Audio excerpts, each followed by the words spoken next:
From the heart of America, where hard work, freedom, and faith still define who we are. From the farms to the factories, from small towns to city streets, this is the fight for the soul of our nation. We're watching Democrats attack democracy. Do not be fooled. The strength, the grit, the greatness of the American spirit, all right here. The left wanted power, not peace, but there's a resistance rising. A generation saying enough, enough. We've tried it their way, and it failed. The Steve Gruber Show with your host, Steve Gruber, starts right now. All right, and welcome to it as we launch into another brand new day here on the Steve Gruber Show, kicking off the broadcast day for Real America's Voice, MTN, and all the streaming services, too. Glad to have you here, fighting for you from the foxhole of freedom. Three big things this hour. Number one, we'll have an update on Jaden Ivey, fired by the Chicago Bulls for saying he doesn't support Pride Month because he's a Christian. Is that right?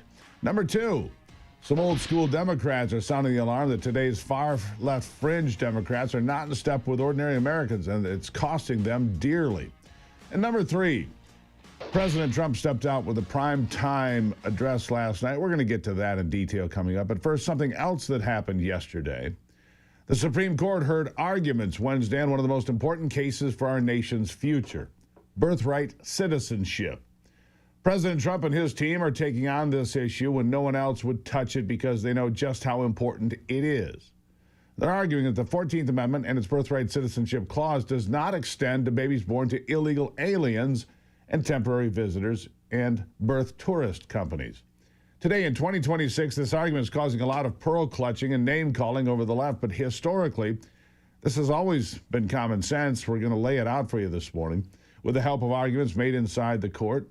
The 14th Amendment's citizenship clause had one purpose: to overturn SCOTUS's infamous Dred Scott decision after the Civil War, which held that African Americans could never become U.S. citizens solely because of their race. It has two very important phrases. The clause grants citizenship to children who are born in the U.S. while subject to its jurisdiction. That's the first phrase. So what does it mean? It means people who are not U.S. citizens are people who are here legally, not illegal aliens or temporary aliens. This was argued in depth yesterday. Solicitor General John Sauer is the legal mastermind arguing on behalf of the Trump administration, and he points to history to make his point about what subject to jurisdiction really means. Listen to the argument. If you look at the debates in the Congressional record and discussion surrounding the adoption of the Citizenship Clause, what you see is a very clear understanding that the newly freed slaves and their children have a relationship of domicile. They do not have a relationship to any foreign power. For example, there's a comment where he says, look, people have been here for 5 generations and clearly have no relationships to any foreign African potentate, or have a relationship of allegiance to the United States. And that reinforces our point that allegiance is what the word jurisdiction means. It doesn't mean regulatory jurisdiction or sort of being merely subject to the laws. They're talking and they're thinking about it in those debates about allegiance. Yeah, allegiance. It's vital for our nation's future that the people born here have some kind of semblance of allegiance to our country. And Justice Ketanji Brown Jackson makes the asinine argument that allegiance simply means being inside a country's borders. Listen to this example as she makes for allegiance.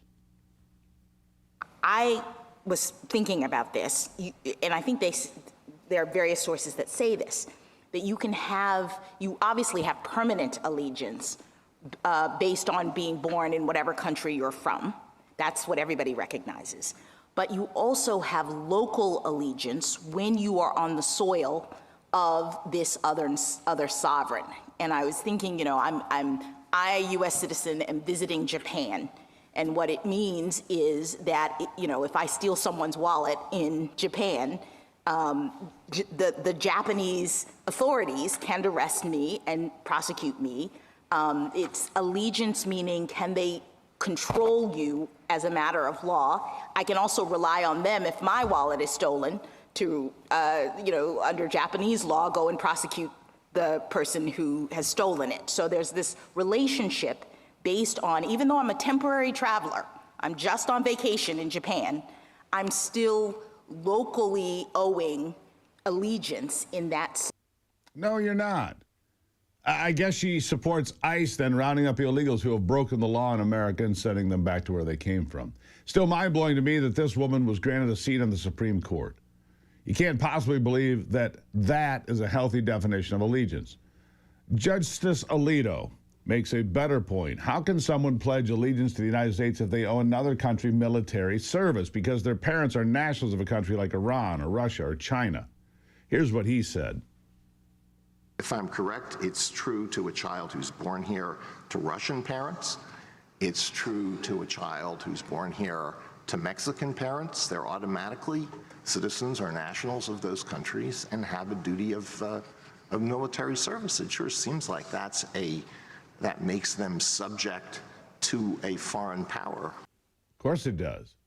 This is a matter of national security. There's another phrase that's important to our interpretation of the 14th Amendment, and that's the fact that the clause grants citizenship, quote, to the state wherein the child's parents reside. So it assumes that the parents already reside in a state. And since neither temporary nor illegal aliens legally reside anywhere, the clause cannot apply to them.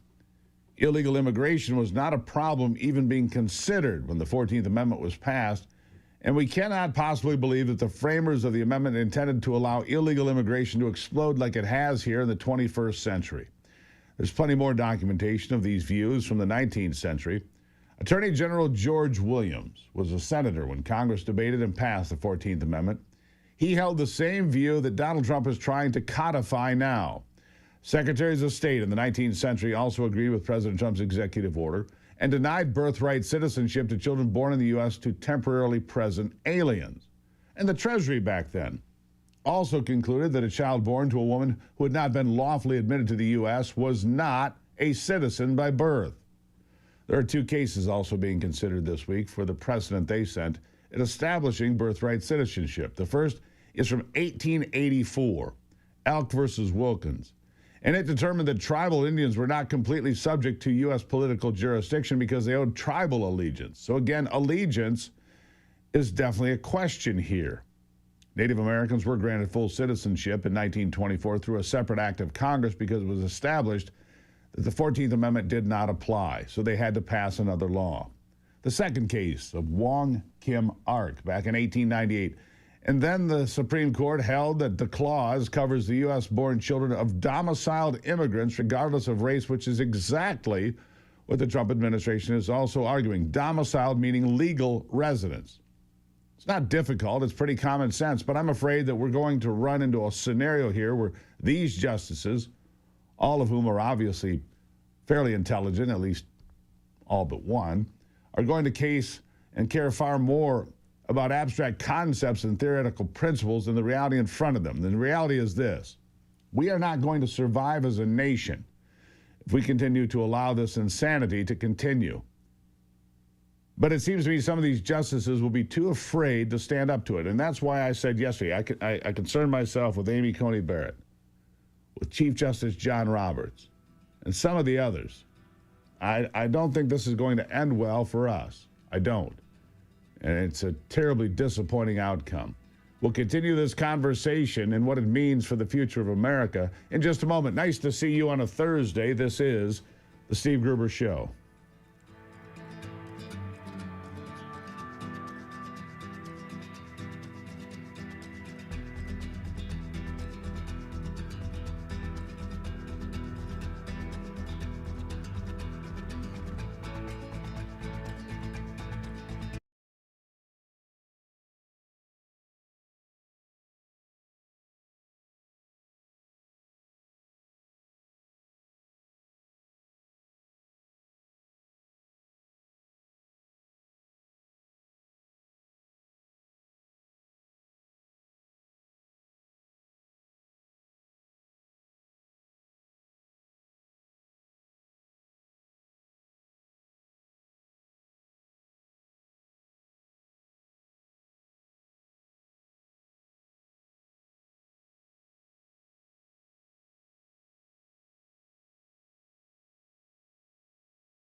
Like I said, I'm seeing some of these justices, they're going to be too afraid to deliver the right ruling.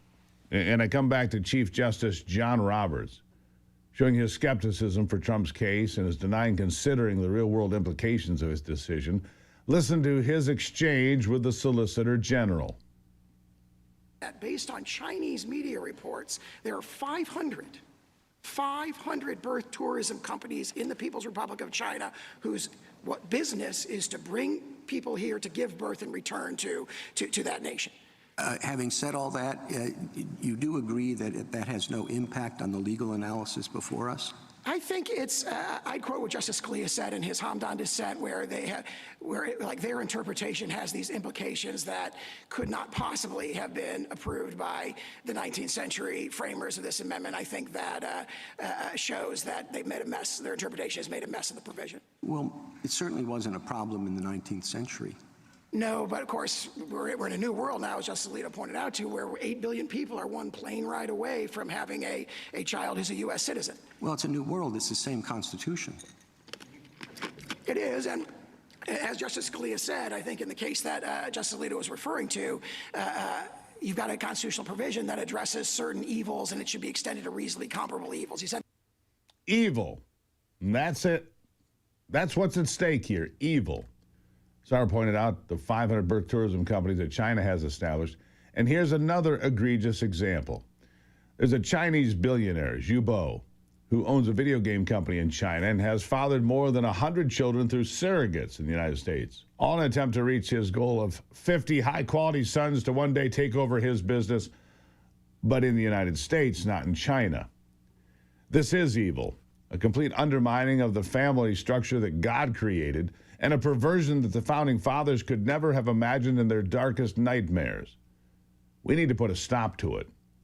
But we've got Justice Amy Coney Barrett worried about how messy it might be to get this wrong. Yeah, she's worried about the mess. Look around. Here she is. Okay, let's talk about its applications. So, you know, there are some, I can imagine it being messy on some applications. So what would you do with what the common law called foundlings? You know, the thing about this is then you have to adjudicate. If you're looking at parents, and if you're looking at parents' domicile, then you have to adjudicate both residence and intent to stay. What if you don't know who the parents are? I think there are marginal cases. That one, I think, has the benefit of being addressed in 1401F, where it talks about Yeah. It's not her job to worry about how messy undoing the current disaster is. It's her job to uphold the Constitution and protect the future of this nation and the ideals it was founded on, period. Hard stop. President Trump has pointed out just how frustrating instances like these are from supposedly conservative justices. This is what he had to say about it earlier this week. Others.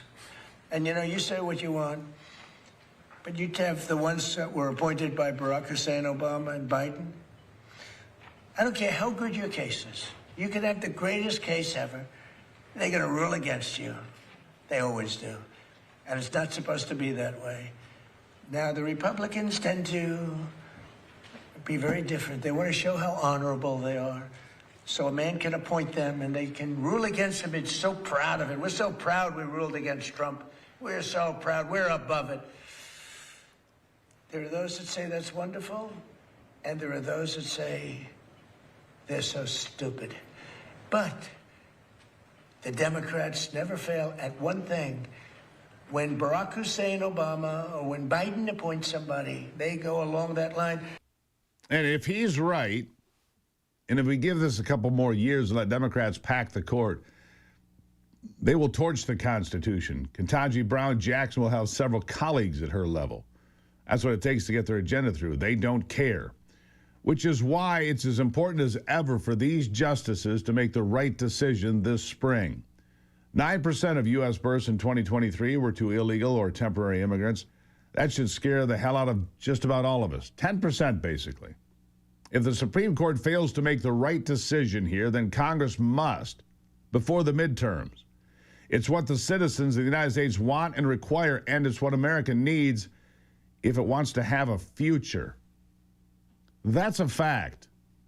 It's what we have to have a future in this country. So that brings me back to one last point, the filibuster. Get rid of it, John Thune. John Thune, grow a pair. Step up. Do your damn job. And protect this country. That's the oath you took, by the way, to defend this country from enemies both foreign and domestic. And if you don't do that, then who do you really work for? I'd like to see the pay stubs, if you don't mind. All right. That's the monologue. I used to think a mattress was just furniture until I got my ghost bed. Honestly, the first night I slept on it, I woke up thinking, wow, this is what great sleep is supposed to feel like. Because Ghost Bed doesn't build mattresses like furniture. They build engineered sleep systems. Their beds are serious health equipment. Beds designed for relief and recovery, not looks, not fluff. Your body needs to heal when you sleep, not fighting to get comfortable. I notice a difference right away, and I love it.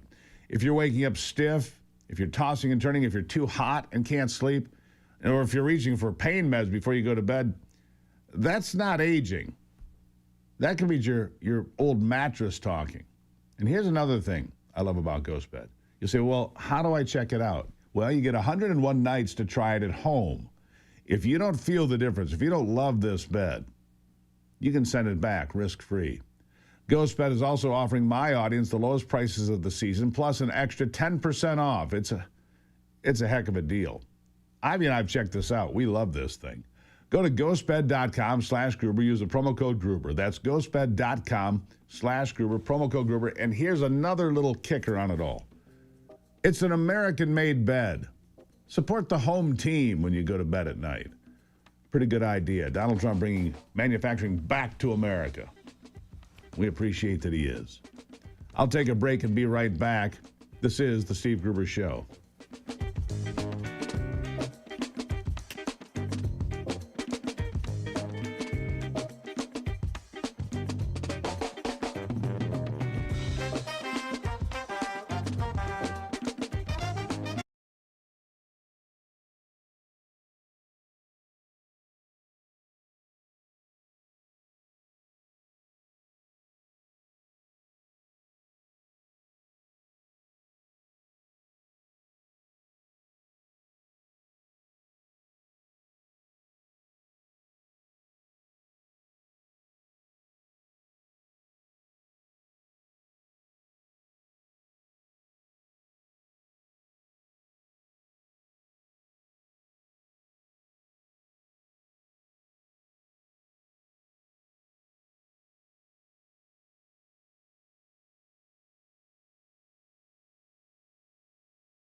Well, oil has come way back up since yesterday, and I'm telling you, there is no reason for this surge in oil prices. $108 a barrel today. It was down to about $90 a barrel yesterday. And in fact, I think it got down below 90 for a moment, and now it's back up $18 or $20 a barrel. There's no reason for this. President Trump says we're about done with our operations in Iran. Said that last night to the nation. Again, I'm going to get into that in detail coming up as to what he said and where we are. But there are good things happening in the economy. Consumer confidence is looking good, that's for sure. And General Motors is boosting pickup truck production right here in my home state of Michigan. That's good news. Chevrolet says it takes 4 to 6 months to sustain high oil prices before buyers reconsider trucks or SUVs. The demand is really high, and they're ramping up production of heavy-duty pickup trucks here in Michigan this summer amid strong demand for gas and diesel-powered trucks despite elevated fuel prices. It's what I drive. I drive a Chevy pickup truck. I'll tell you right now. Quite pleased with it. We also have a Suburban. I guess we're homers in that regard because we support the home team and the products made right here in our state, or at least in America. So there you have it. And there you have it. This part of the program brought to you by my friends at the Wellness Company. A big medical hack in 2025 was several peer-reviewed studies identifying the direct connections between anti-parasitic medications, listen to this, having off-label benefits fighting a wide variety of cancers. This makes sense. The connection between tumor growth and parasites has been known for years. They feed off the same kind of sugar. If you disrupt that, the tumor doesn't grow. While the CDC remains silent, they have admitted that millions of Americans suffer from parasitic infections too that often go undetected. And that's why Dr. Peter McCullough and the Wellness Company have put together and discussed these studies that make a clear case to do at least one medical-grade parasite cleanse annually.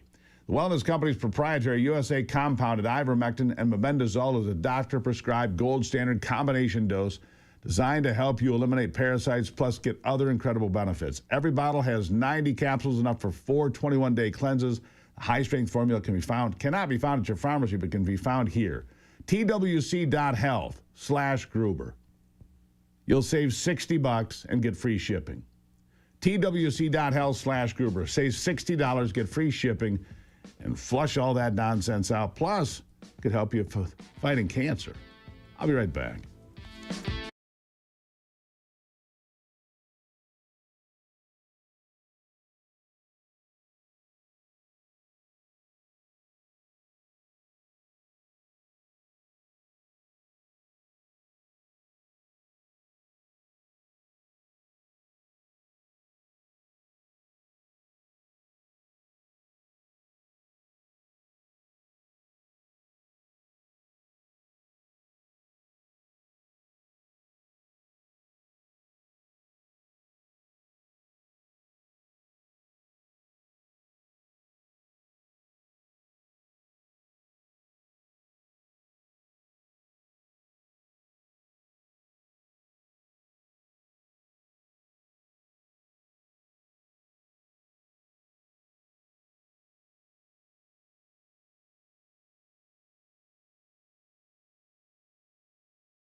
I want to go back to that attack on the synagogue that happened in West Bloomfield, Michigan here 2-3 weeks ago.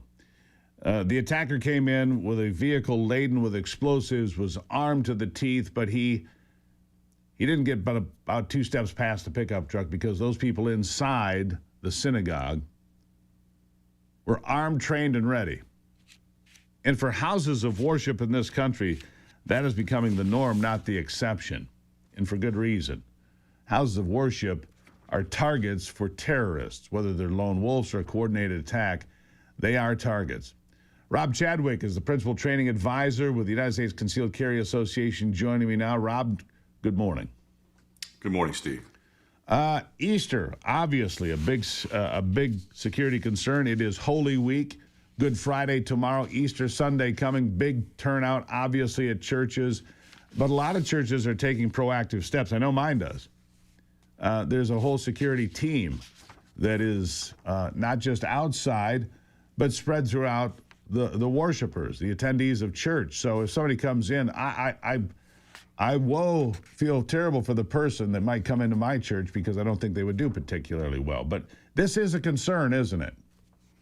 There's no question, Steve. This is certainly, the most holy week for Christians in the United States and everywhere around the world. And, typically we have lots of people traveling, so most services will be absolutely packed, right? Sometimes they actually have extra room set aside because so many people show up, and that provides unfortunately such a tempting target for these would-be mass shooters or terrorists.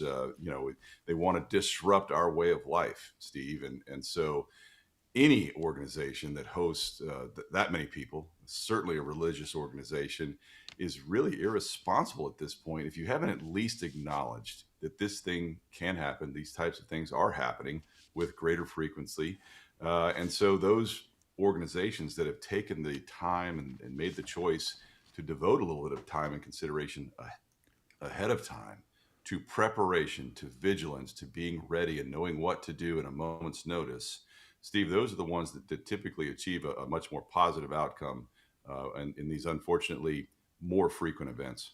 And you spent more than 2 decades as an FBI supervisory special agent, so you've worked in situations, you've seen the aftermath of this sort of thing on occasion during your time with a badge. All right, so let's talk about training. You offer training at the United States Concealed Carry Association, so do some other operations, because this is important. And I say this to people that have concealed carry permits and they haven't fired their gun in a couple of years. You too need to be trained. You too need to blow the dust off that thing and use it once a month, or enough so that you can feel proficient in case something happens. Because it's not just the church; it could be the grocery store, it could be a movie theater. Gosh, who knows where it might happen, right? You need to be prepared, and that means understanding how to use your equipment in the most high-pressure situation, right? No question about it, Steve. Unfortunately, I was one of the SWAT team members when I was assigned to the FBI SWAT team in South Carolina. I responded to the attack at Mother Emanuel Church, and that event, more than any other, really hammered home to me the importance of preparation, the importance of acknowledgement. This could happen to me. Because I saw what happened in that room, and it was absolutely heartbreaking. Those people did nothing wrong. They were in the right place where they're doing what they were supposed to be. They actually welcomed this attacker into their midst that night. And unfortunately, it was very evident in the aftermath of that. The crime scene photos were the most heartbreaking because of the 9 people that were murdered in that room. Almost nobody moved from where they sat because they were overcome by events. And that's what we see, Steve, is those people, those communities, those organizations that believe this could never happen to me are the ones that are the most profoundly affected. It's the ones that take the time and have that acknowledgement. Yes, I am ready. I'm willing to prepare some. The counterpoint to that, as you saw, was the synagogue just a few months ago. And then just a few months before that, Steve, last summer, up 25 miles down the road from the synagogue in Wayne, Michigan, we had that foiled attack where the gunman showed up with a fully automatic rifle. Luckily, a quick-thinking bystander was able to at least disrupt the attack with his vehicle because he didn't have a gun. But that alerted the prepared and armed response team, who had just been to a USCCA training class, believe it or not, 2 nights before this. They were ready. Their mindset, the most important thing was that mindset. They had done the practice and preparation for years, and they saved untold numbers of lives. This is not a drill, I guess is what comes to mind for me, because, look, none of us would be surprised, Rob, to wake up tomorrow to hear that there had been an attack on some sort of religious gathering somewhere, whether Christian, Jewish, doesn't matter. There had been an attack somewhere. So what preparedness, what does it look like for a congregation? Let's start with the basics. The first thing it starts with, Steve, is acceptance, right? You must accept it could happen to me, it could happen here. And then you have a longer discussion, right? Who is going to take part of it? I say make this part of your ministry. It is a gift of your time, it is a gift of your attention. Several people in your congregation make that choice that, you know what, I'm not going to participate in the worship service so that others can. I am truly going to look out and watch out for those people so they can fully immerse themselves in their worship service and enjoy it, right? But it starts with preparation and acceptance. Now, USCCA does have, and I've been so proud to put together an entire training program.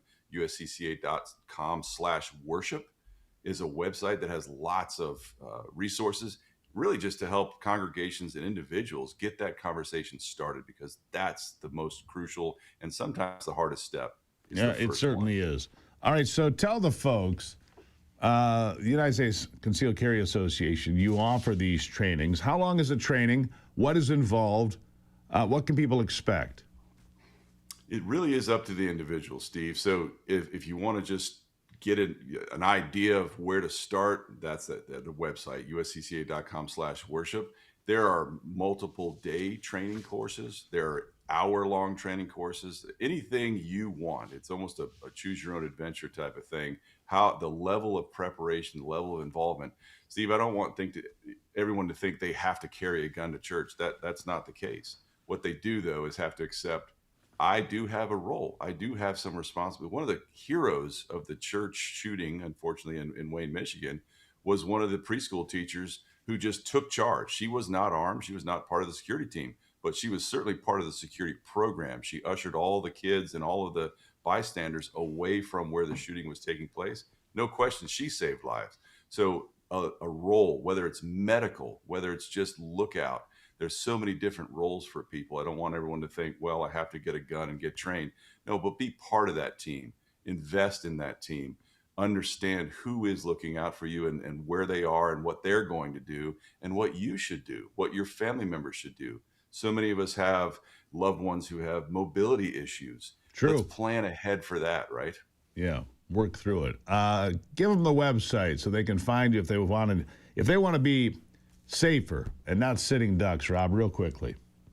USCCA.com/worship is the best place to start, Steve. It's a landing page. It'll take you to both online and in-person opportunities for training all across the country. And for any of you keeping score at home, yes, I am a member of the USCCA. Ivy and I both for a number of years now. Great material, great information every single month. Rob, you're doing a great job. Thank you for being here. Thank you, Steve. Stay safe. All right, stay safe. And keep your head on a swivel, folks. Your head on a swivel. We live in interesting but sometimes dangerous times. I'll take a break and be right back. It is The Steve Gruber Show.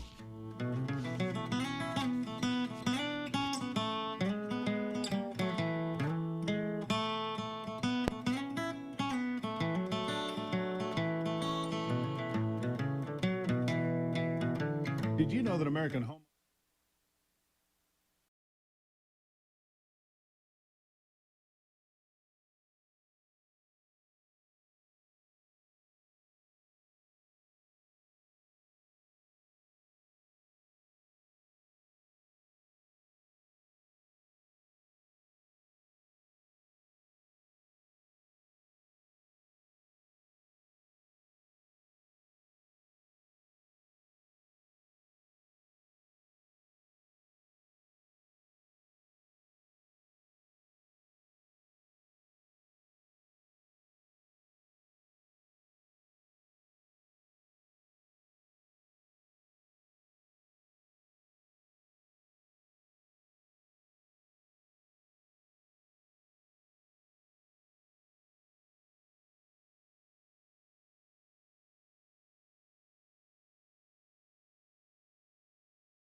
Welcome back to the conversation. You know, there's one factor that a lot of people overlook when it comes to your health, and I'm talking about obesity, stress, your blood pressure, all of these things related to one thing that people don't think a lot about, and that is, how'd you sleep last night? I've even got one of these rings here so I can monitor and say, okay, here's what happened. Here's my deep sleep. Here's my REM sleep. Was it a good night, a bad night? You get a score. Let me tell you something. Years ago, I made the decision that a bed is not a piece of furniture. It is an essential piece of health equipment. I believe that, and so does my next guest, Mark Werner. He built the company Ghost Bed, not because he wanted a bed company, but because he had health concerns himself. Mark, welcome to the program. Good morning, and thank you for having Ghost Bed today, Steve. Always a good morning. And look, we've got the product. We really like it. It's everything you said it was going to be. But for you, it was not building a mattress company or a bed company. You had a personal story behind it, didn't you? Yeah. I've had 3 neck surgeries, very invasive, fusions, metal, all that kind of stuff. I couldn't find a mattress or a pillow that worked for my condition. So I ended up inventing it. And the reason I was able to invent it is because I was blessed to come from the Werner ladder family that my grandfather started 100 years ago. And my dad invented the aluminum and then the fiberglass ladder. So having been his kind of guinea pig for many years in the polymer side for the fiberglass, I had a lot of the skills and training to then get me into the memory foam mattress business when I started Ghost Bed with my wife 25 years ago. And that led to great success with Ghost Bed and a whole series of different kinds of mattresses for different kinds of positions, like the one you have and like the one so many people have. And it's just comfort and support. You know, your body is supposed to rejuvenate itself, rebuild itself when you sleep. But if you get bad sleep, like I say, your blood pressure can go up. It really has a lot of effect on how much you weigh, weight loss. It has a lot on stress. Look, if you wake up feeling lousy, your whole day is off to a bad start. That's just the way it is, right? So my question to you is, what does a bad mattress do? People say, well, I saved money on the mattress. You know, maybe not a great decision to go cheap on the mattress, right? Right. You didn't save anything. And Ghost Bed, we're high quality, affordable costs. So we make it so the majority of the people can afford a very high quality mattress. But if you're waking up feeling poor, back pain, this pain, neck pain, etc., you're kind of getting a health report from your mattress saying you need a new mattress and you need to really get something out there, get on something that is going to work for your body.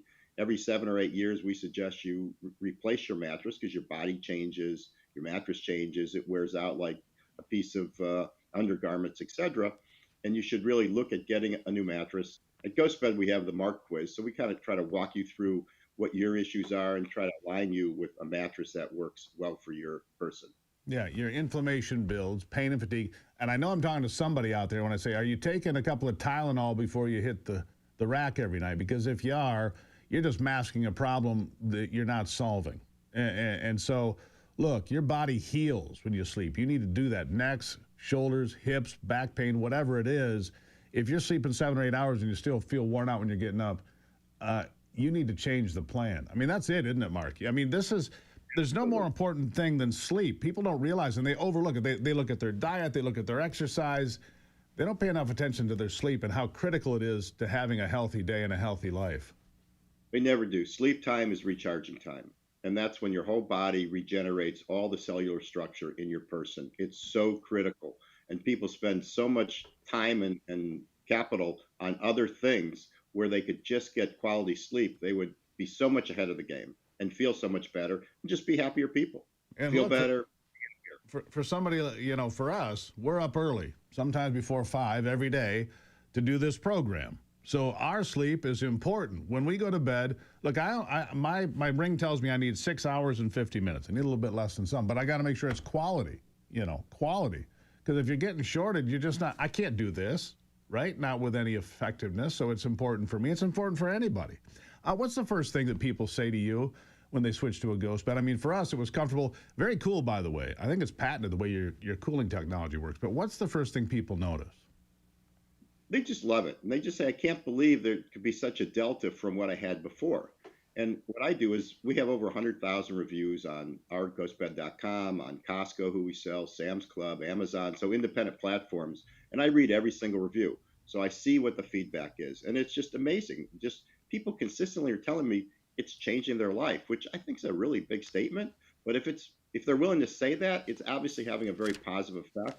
So that new mattress is really helping that person feel comfortable, sleep better, and when you sleep better, as we said, you're going to be a happier camper. Your life is better. Now, we got a split King Lux. It's fabulous. It is. And Ivy thinks it's better. And we had a much more expensive mattress, I can assure you. The mattress we changed out of was far more expensive. Got it. Yeah. So a couple of things. First of all, this is an American-made product. I like that. My spouse and I, Ivy and I, sleep differently. We're both very happy. We have a split bed. It's perfectly good. And, I mean, there's something for everybody with Ghost Bed, isn't there? There is. And the beauty of the Split King adjustable, which is something that we helped pioneer years ago and lean into, is that people sleep differently.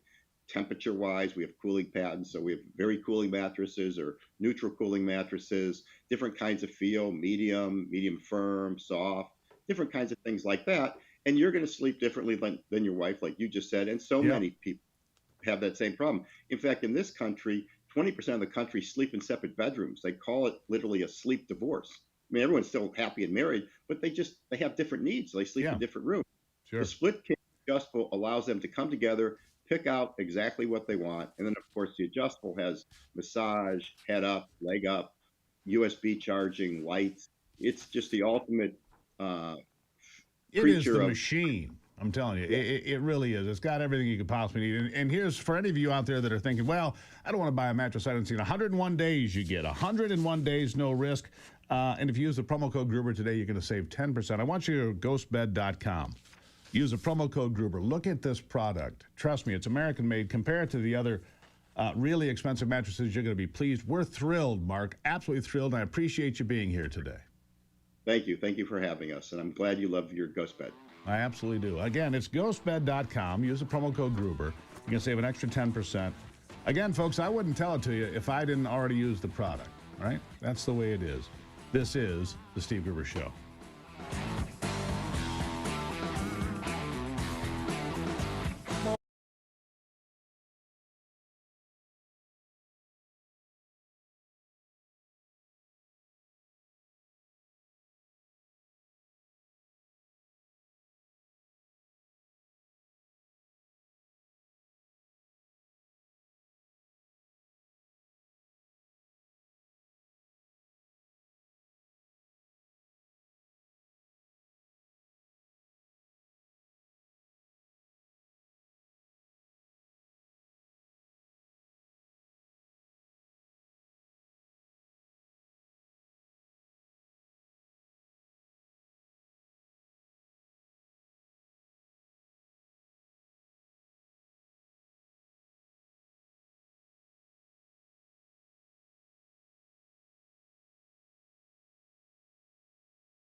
All right, here's something that I never would have considered. Weight loss, obviously a multi-billion-dollar industry in America. And, of course, you hear about these GLP-1s that are being used by all sorts of folks. Which, look, if that's the road you want to take, okay. If you think that's the way to help you lose weight, I encourage you to do whatever can make you more healthy. But for farmers, I was surprised to see this. For farmers, it's hurting farmers, potato farmers in particular. People don't eat as much. When it comes to French fries, for example, and maybe you've done this. I know Ivy and I have.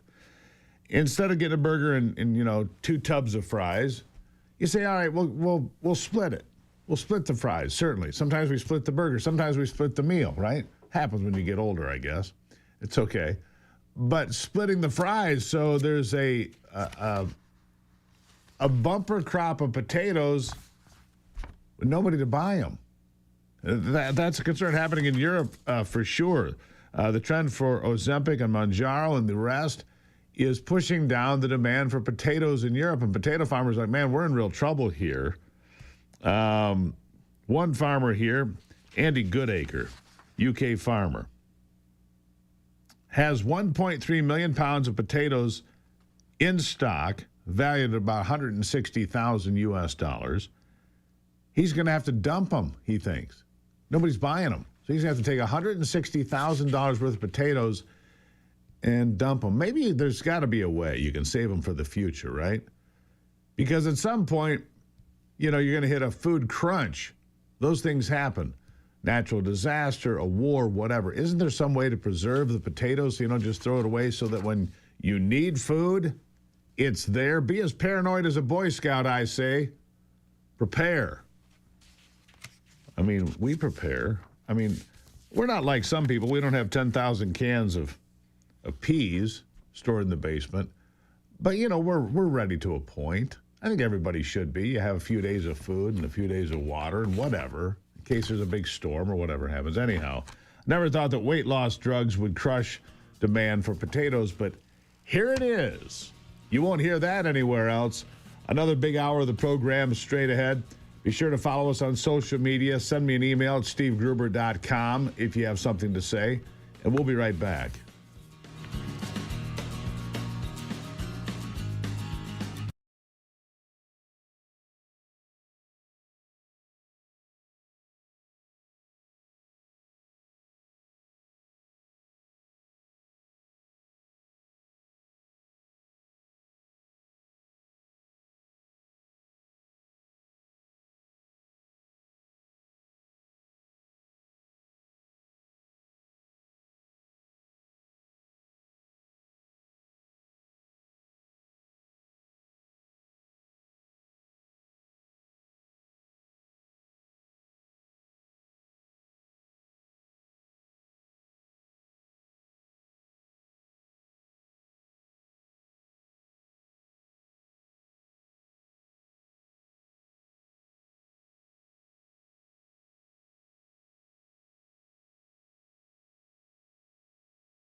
From the heart of America, where hard work, freedom, and faith still define who we are.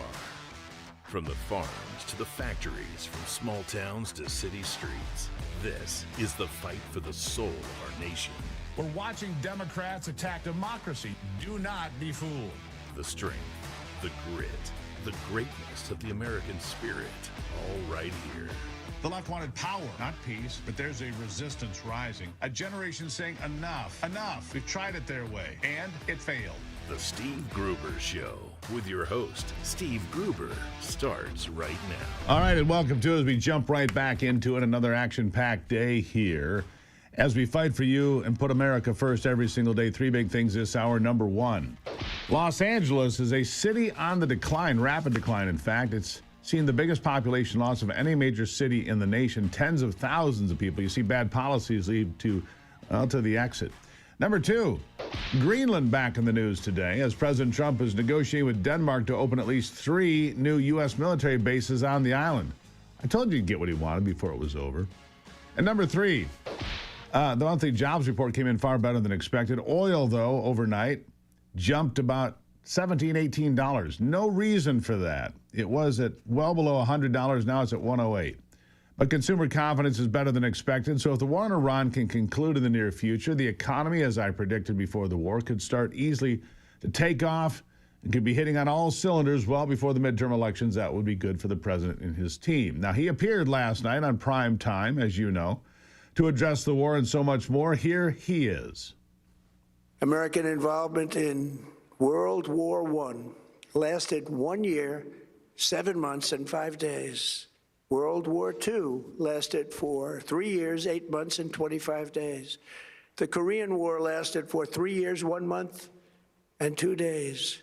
The Vietnam War lasted for 19 years, 5 months, and 29 days. Iraq went on for 8 years, 8 months, and 28 days. We are in this military operation so powerful, so brilliant against one of the most powerful countries for 32 days. And the country has been eviscerated and essentially is really no longer a threat. They were the bully of the Middle East, but they're the bully no longer. This is a true investment in your children and your grandchildren's future. The whole world is watching, and they can't leave the power, strength, and brilliance. They just can't believe what they're seeing. They leave it to your imagination, but they can't believe what they're seeing, the brilliance of the United States military.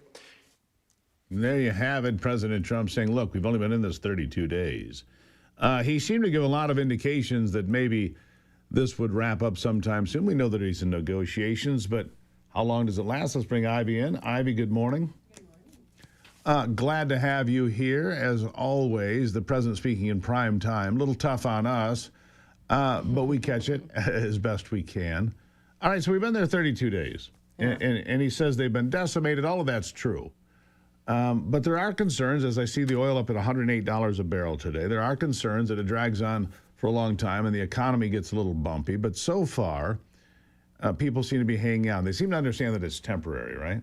Oh, absolutely. And something else that he says is, to the countries that can't get fuel, many of which refuse to get involved in the decapitation of Iran, I have a suggestion. Number one, buy oil from the United States. Or number two, go and get it. Build up some delayed courage. Go to the strait and just take it. Yeah. Iran has been essentially decimated. The hard part is done. So, you know, what exactly do you think that means? Just go and get it. You know, does that mean you have the ability to move your tankers through and get the fuel that you should have been, or the oil that you should have been able to get before? That's how I take it. I mean, I take it as this.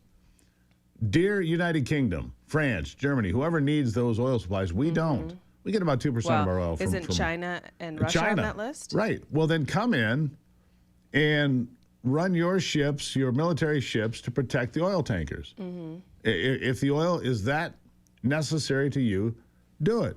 The United States isn't going to continue. Mostly that's a message for Europe.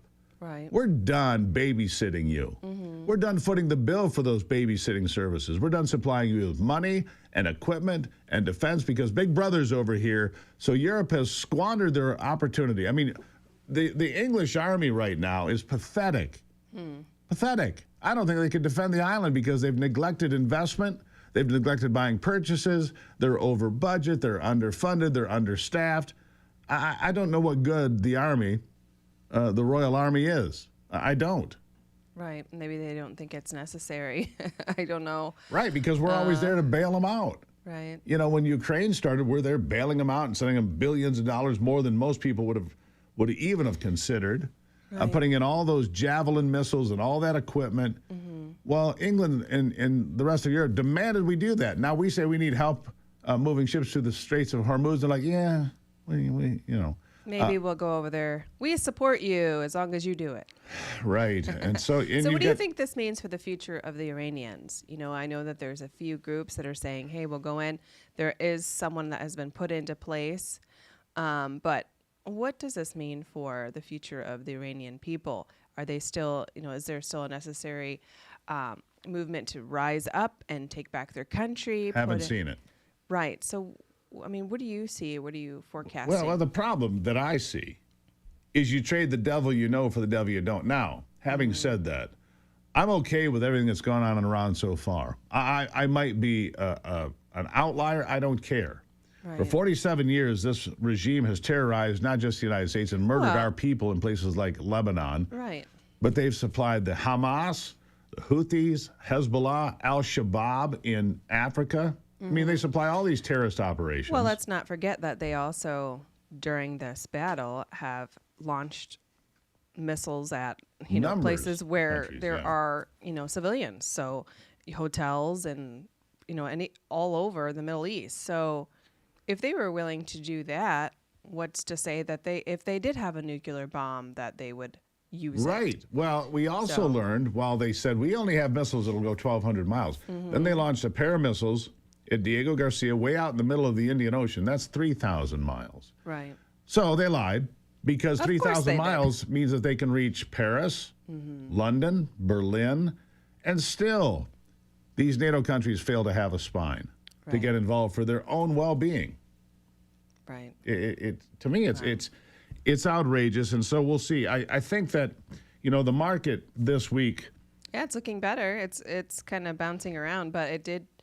Came up 1,200 points 2 days ago, 400 points yesterday. Well, and as you were talking there about the economy, you know, the economists expected only an addition of 39,000 jobs. There was an addition of 62,000 jobs. So double. Far better. It was better than expected. And also the consumer confidence index was at 91.8. Which is very high. It was expected at 88. Right. So it also rose and beat expectations. So people are feeling good about the economy despite raising the rise of gas prices. And like you said, you know, despite what you hear on people are CNN. like, it's a commodity. They're really, I don't see why there would be a reason if we're not getting our oil from that particular place. Right. Why would it affect the United States price? But little history lesson here. Well, it's a global commodity. When there's a pinch in the price, it goes up globally, and that's fine. But I remind the folks that during the Biden administration, oil got to $140 a barrel, 140 with no war. So, well, and the prices are trickling back down, so we'll be fine. All right, Ivy, hold tight. We got more to talk about right here on the Steve Gruber Show.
All right, getting back to it now.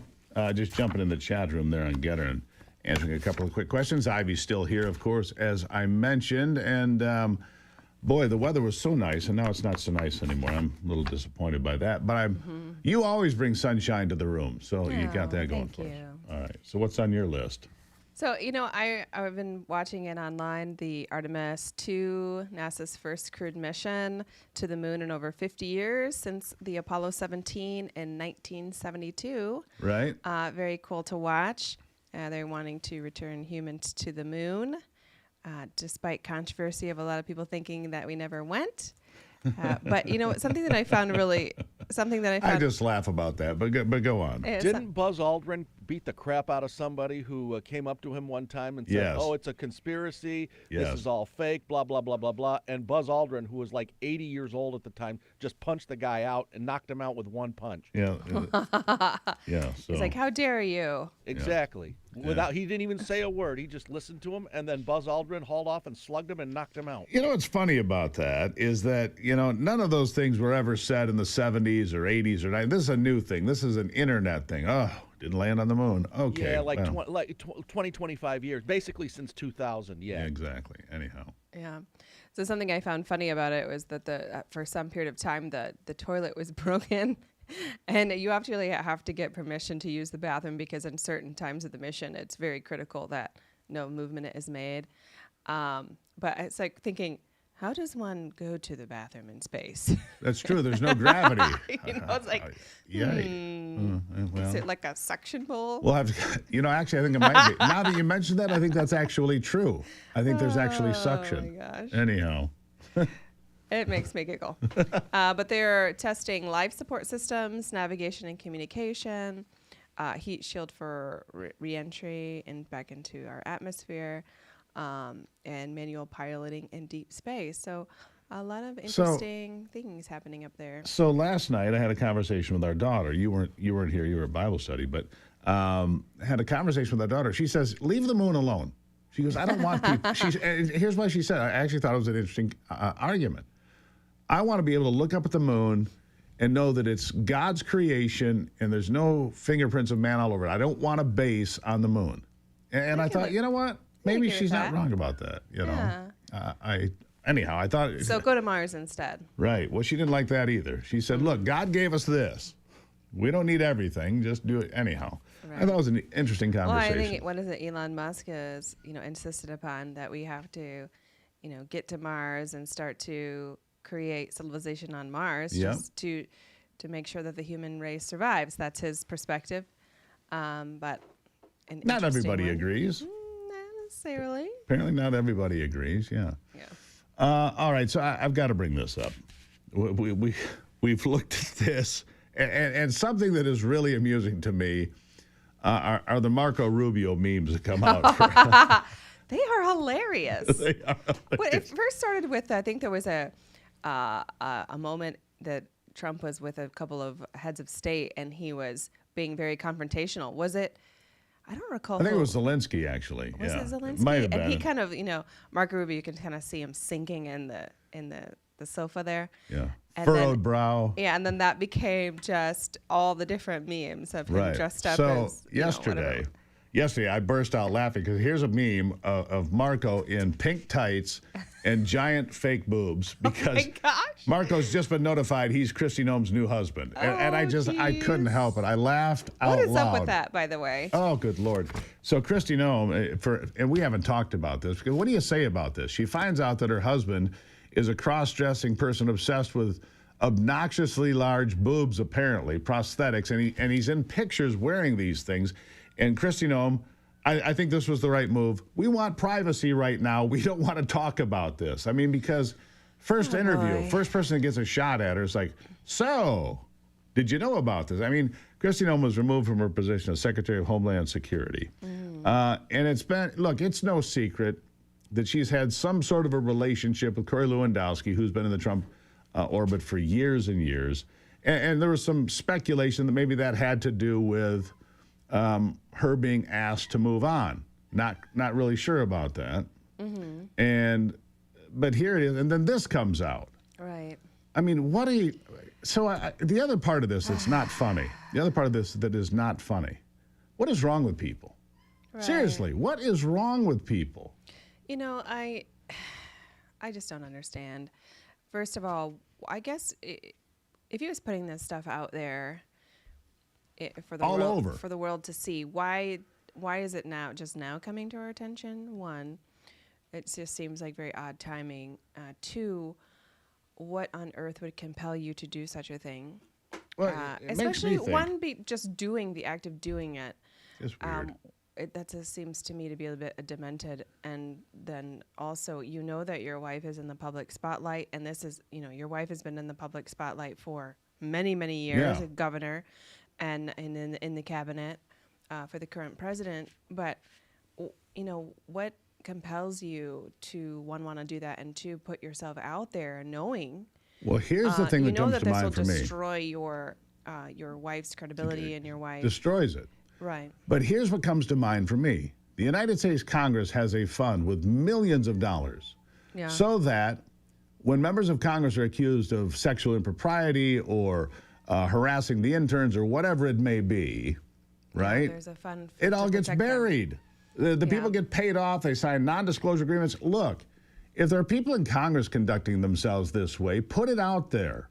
I don't care if they're Republicans or Democrats, doesn't matter. Right. I played a bite a few weeks ago with Representative Paulina Luna, and she was saying this. She's like, all of you who voted against this are essentially like disgust me because this is why people hate Congress. Exactly. Because you have different rules that apply to you than the rest of the world, and by voting for this to keep this in place, it keep shows it secret. That exact. Totally sentiment. agree. Yeah. Two things. If the government shut down at all, no pay for Congress, not the senators, not the House, period. That should happen. And number two, if you have been, rightfully accused of some impropriety, you don't get to hide behind millions of dollars and get it buried. Nobody else gets that privilege. Ivy, got to run. Love you. Love you. There you have it. What are your thoughts? Drop it in the comments section.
All right, so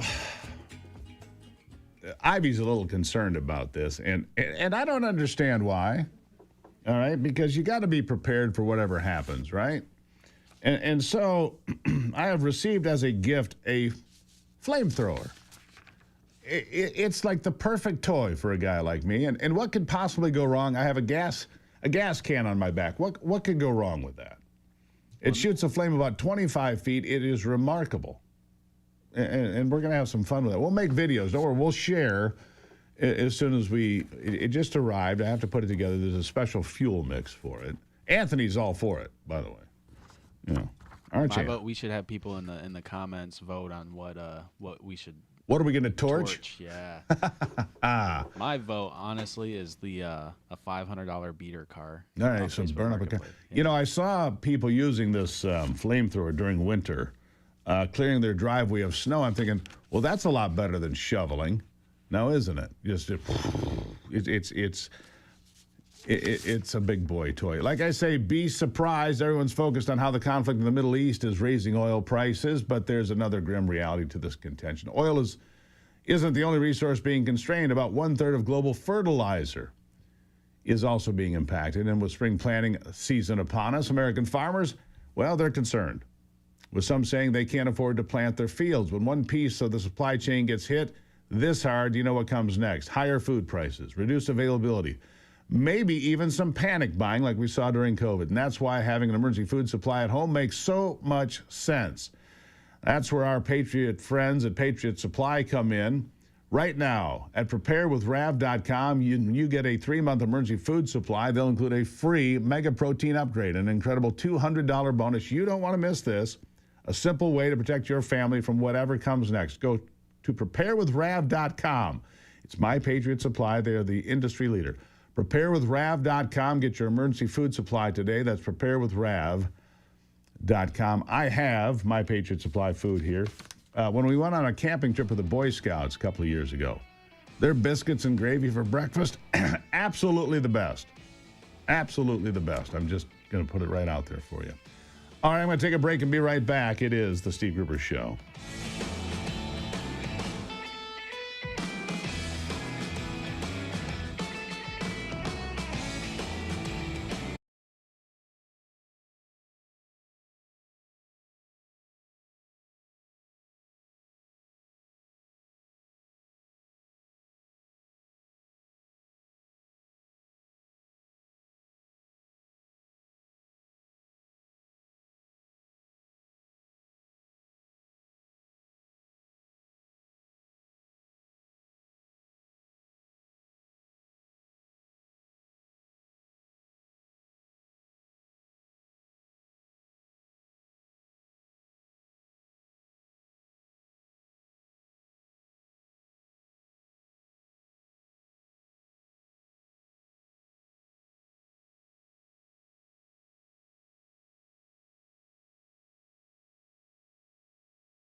All right, so we started the program with birthright citizenship, and I want to get back into that now.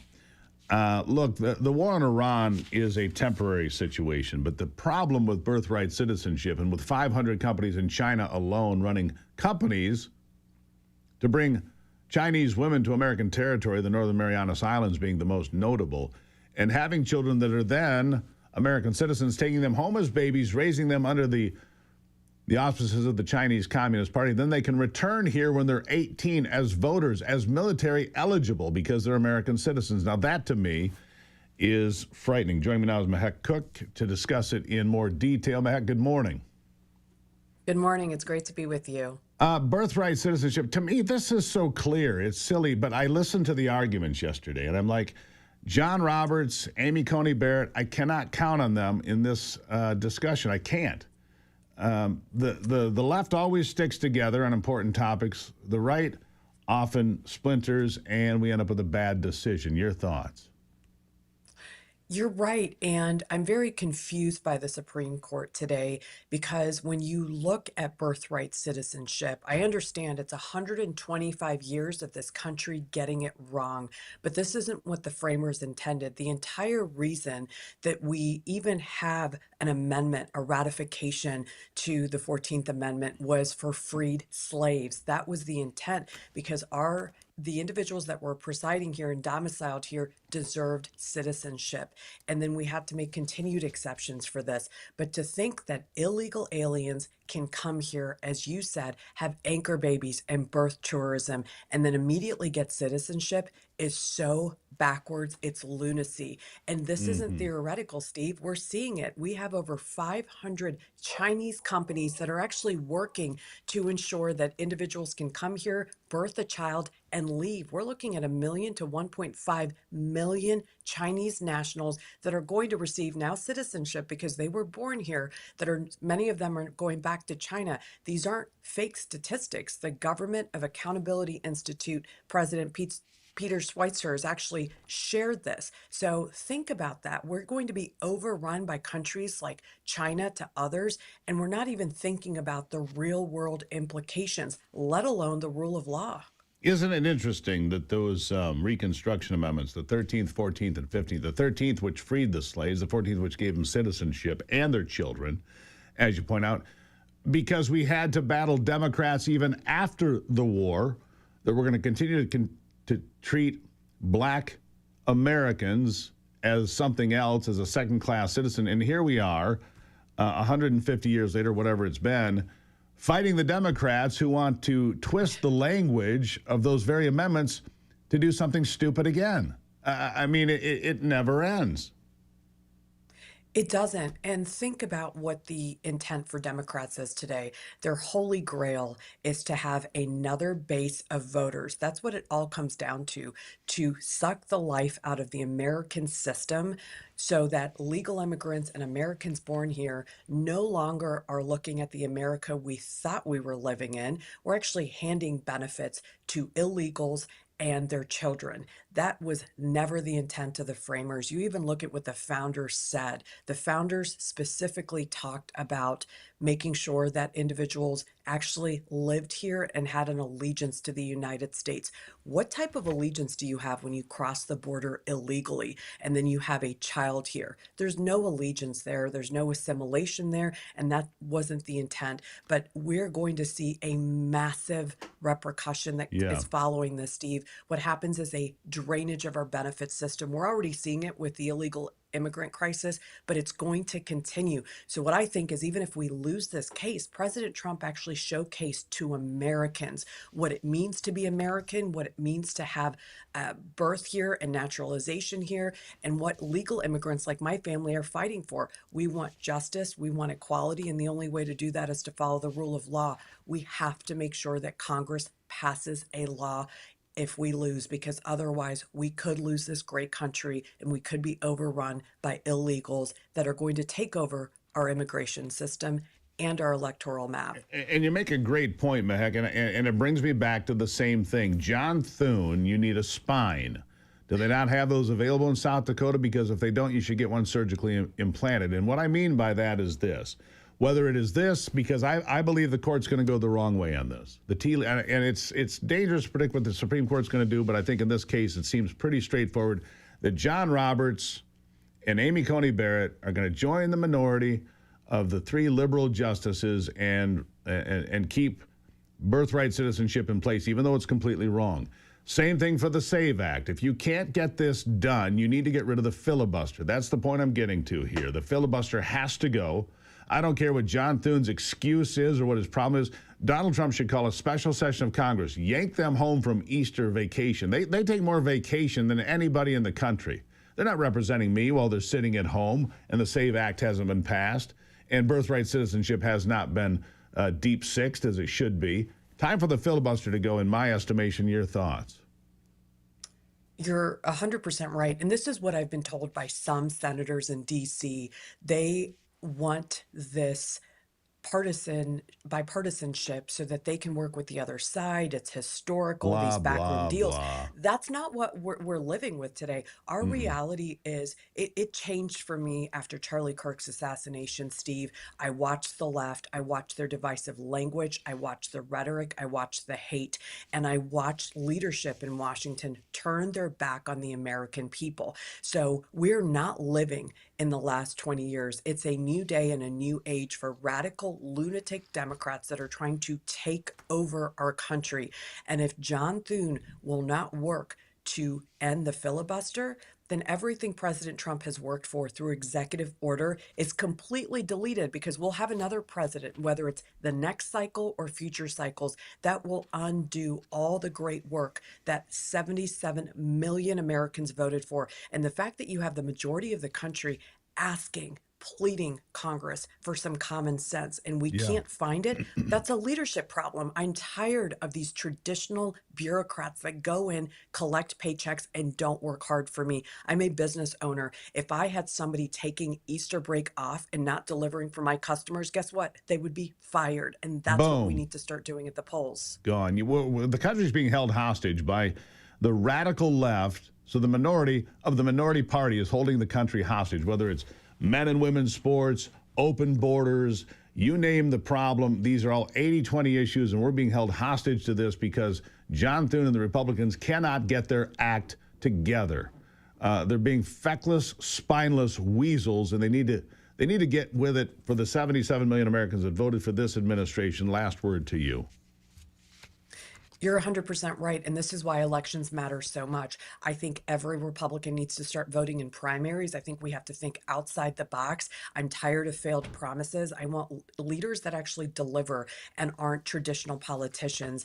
And if John Thune and our Senate Republicans can't deliver, we really need to rethink who we want to elect in these offices, Steve, because it matters today. And I'm tired of these failed promises. I think President Trump is the first president in my lifetime that actually has accountability for the Republican Party, and they're failing to deliver. Many of them are. Yeah, it's time to get it done. Mehek Cook, always appreciate you being here. Attorney, Republican strategist, and just somebody who knows what she's talking about. Mehek, thank you very much. Thank you. Greatly appreciated.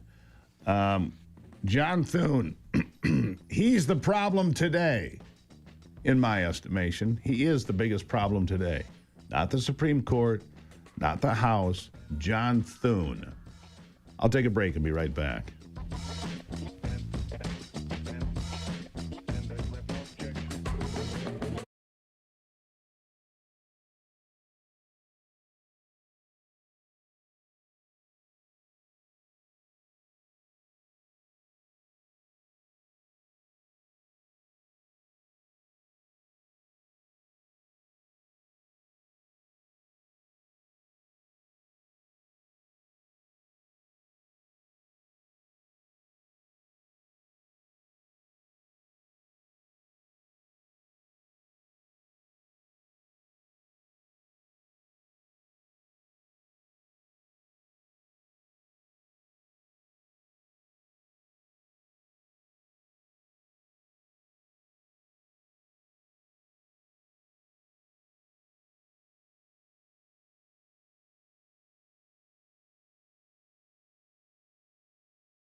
Calling her now.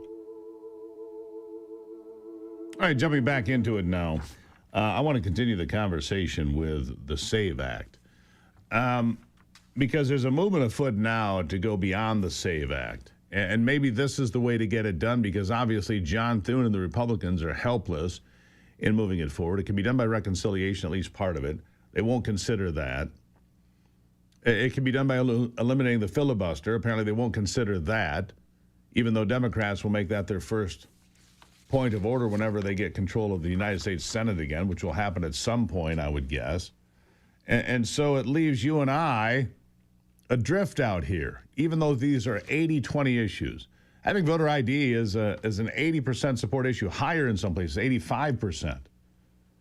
And yet you can't get these people to move. So a newly introduced constitutional amendment effort backed by Americans for Citizen Voting aims to go further than the SAVE Act by permanently enshrining in the Constitution that only U.S. citizens can vote in federal elections, while the SAVE Act focuses on requiring proof of citizenship at the registration level. This amendment seeks to eliminate any legal ambiguity by making citizenship a constitutional requirement. Can you imagine going back to the Founding Fathers and realizing they could have done this, but they didn't ever foresee a situation where anyone but a citizen would vote? I mean, you've got cities like New York that allow non-citizens, illegal aliens, to vote in municipal elections. There's like 800,000 non-citizen voters in the state of New York. It is absolutely a reprehensible situation. It is a situation that, I wouldn't accept quietly. Neither should America. And Democrats will sit there, you're going to disenfranchise people of color. She's on hold. Women that get married can't vote. Well, come on. That's just ridiculous. Joining me is Avi Fortenberry to talk more about this, Americans for Citizen Voting. Avi, welcome to the program. Hey, how are you? I am well. So the SAVE Act, you say, is a nice step, but you want to take this. Say that again? We lost our guest. She just dropped. All right. Well, we'll see if she hooks right back up. Avi Fortenberry is the president of Americans Citizen Voting, because they want to enact this into a constitutional amendment, which, look, I think that's a pretty good idea. And I've always been somebody who's been leery of a constitutional convention, but if we can get some of these things done that way, an Article 5 convention of states, I'm all in now. Because you see, these problems can't be fixed by John Thune or Mitch McConnell or anybody else, apparently. So it's up to us, the people, before it's too late to fix the problem. She's back, Steve. Avi, welcome back to the program. So you want to enshrine this American citizens only voting in elections. Tell me how it would work. Well, many Americans are actually operating under the false assumption that only U.S. citizens are allowed to vote, but this isn't true. So the reality is the Constitution doesn't independently define who can vote in federal elections. It actually defers to the states. And you can check this out yourself in Article 1, Section 2, and in the 17th Amendment. So what we're trying to do is create a hard national rule that states that only citizens can vote federally. Yeah, the 17th Amendment, the worst of all amendments, because it took away the state's ability to choose its own senators and put it up to a popular vote. You know, if the 17th Amendment were in place right now, you'd have something like 56 or 58 Republicans in the Senate, and you'd have some real power, some ability to get some things done, but we're not there, and we can't revisit that. So what's the process to get an amendment into the Constitution, the path you're following? The process right now is that we have a bill called House Joint Resolution 152, and it's going to go to Congress. So we're going to need 2/3 majority vote in the House and 2/3 majority vote in the Senate, and then it would move to a popular vote. But what's really great about this, Steve, is the fact that we have 90-10 support, and I'm talking across political parties. So this is a bipartisan issue. And in fact, a lot of naturalized citizens, myself being one of them, are in major favor of this as well. So it's unanimous support across the board. And I can absolutely see this as being something that will unite both parties. Now, that shocks me. I'm not going to kid you. We can't get 2/3 of a vote of support for lunch in the United States Congress right now. But you think you could get the votes because my guess is Democrats would say, yeah, until it was time to vote, and then they would vote it down. But maybe I'm a pessimist. You tell me. Well, I think it really comes down to what the people want. And so, again, the American people are operating under this false assumption. So as we have been informing people and letting them know that, hey, this not only can happen, but it is happening. In fact, Washington, D.C. is one of the cities that has allowed non-citizens to vote. That is a huge problem. And I feel like the American people have recognized and realized that this is an issue, and they're willing and wanting to step up and make a change. And you think their Democrat members of Congress would actually listen to what they say? Because, look, Americans want the border closed. Democrats oppose that. Americans want only men competing in women's sports. Americans and Democrats oppose that. 85% want voter ID and only citizens voting, and yet Democrats on Capitol Hill, Chuck Schumer, Hakeem Jeffries, and all the rest oppose this. Last word to you. Last word is that, again, this is a nonpartisan issue. We have had support from both Democrats and Republicans on this because all it's attempting to do is to protect our country. It has nothing to do with voter ID. It has nothing to do with red tape. All it has to do with is ensuring that the Constitution reads as the American people have already assumed it does. Yeah, which it should, but they couldn't foresee a political party cheating and manipulating the way we see the modern left playing games every single day. Avi, thank you for being here. Thank you so much, Steve. I appreciate it. Greatly appreciate you. All right, we'll take a break. When we come back, we're going to check in on Brock. He's got an update on sports like he does every day right here on The Steve Gruber Show.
All right, quick detour as we check in on sports with Brock Palmbush.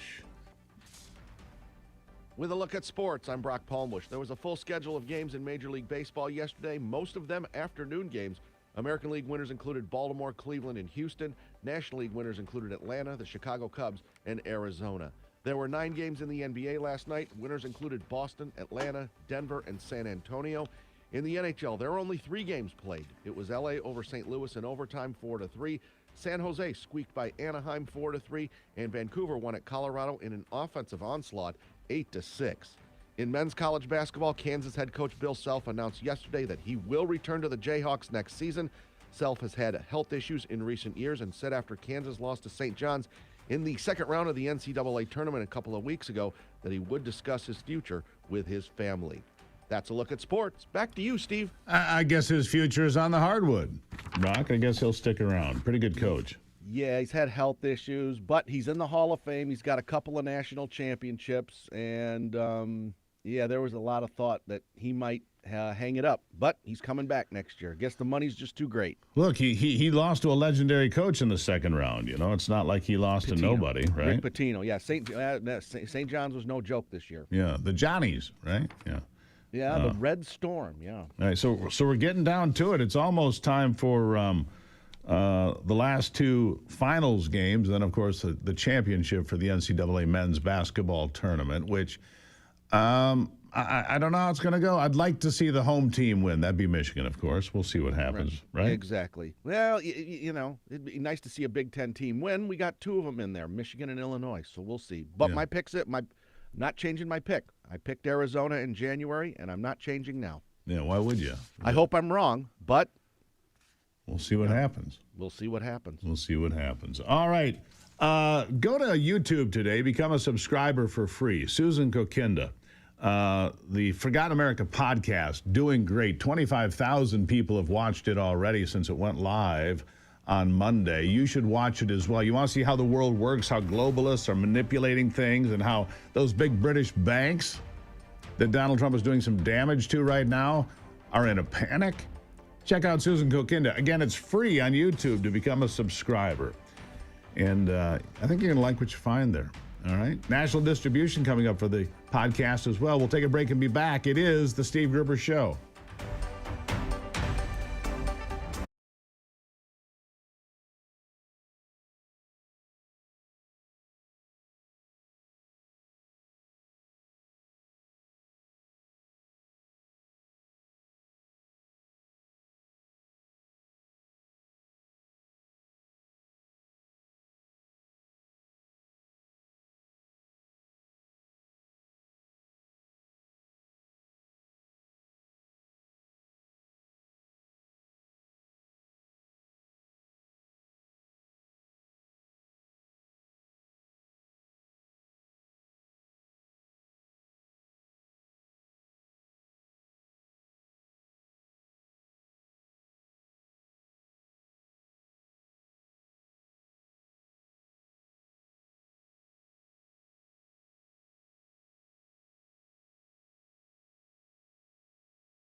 From the heart of America, where hard work, freedom, and faith still define who we are. From the farms to the factories, from small towns to city streets, this is the fight for the soul of our nation. We're watching Democrats attack democracy. Do not be fooled. The strength, the grit, the greatness of the American spirit, all right here. The left wanted power, not peace, but there's a resistance rising. A generation saying enough, enough. We've tried it their way, and it failed. The Steve Gruber Show with your host, Steve Gruber, starts right now. All right, let's get into it then as we kick off another brand new hour here of the program. Glad you're on board for it. No question about that. Glad to have you here. So when does Lent end? It's a discussion that people have. Tomorrow's Good Friday. I believe Lent ends today. Some say it doesn't end until Sunday. We'll discuss that. Number two, a woman, this video has gone viral, wiggles out of a cop car in Muskegon Heights, Michigan, and gets caught later, but she goes for a run. And number three, Donald Trump addressing the nation last night, saying for years everybody has said Iran cannot have a nuclear weapon, but in the end, those are just words if you're not willing to take action and back it up. And he says after 32 days, and he went through how long we were in World War II, how long we were in Korea, how long we were in Iraq and Afghanistan and all these other places, Vietnam, all those places. He went through all of that and said, we've been there 32 days, 32 days. And we've done tremendous work. More than 10,000 targets have been taken out. Iran has been decimated, at least its military capabilities, he says. And one would have to wonder if that's not, in fact, true. 10,000, attacks. The Air Force is out of commission. The Navy's at the bottom of the ocean. And they're in the middle of negotiations. The ceasefire or pause, or whatever you want to call it, in place until the 6th of April right now. The 6th of April, as we are in Holy Week. Maybe we can come to a conclusion for all of this. I do want you to hear part of what the president had to say in prime time last night. Here is a sample. I've made clear from the beginning of Operation Epic Fury that we will continue until our objectives are fully achieved. Thanks to the progress we've made, I can say tonight that we are on track to complete all of America's military objectives shortly, very shortly. We're going to hit them extremely hard over the next 2 to 3 weeks. We're going to bring them back to the Stone Ages where they belong. In the meantime, discussions are ongoing. Regime change was not our goal. We never said regime change, but regime change has occurred because of all of their original leaders' death. They're all dead. The new group is less radical and much more reasonable. Yet if during this period of time no deal is made, we have our eyes on key targets. If there is no deal, we are going to hit each and every one of their electric generating plants very hard and probably simultaneously. We have not hit their oil, even though that's the easiest target of all, because it would not give them even a small chance of survival or rebuilding. But we could hit it, and it would be gone, and there's not a thing they could do about it. They have no anti-aircraft equipment. Their radar is 100% annihilated. We are unstoppable as a military force.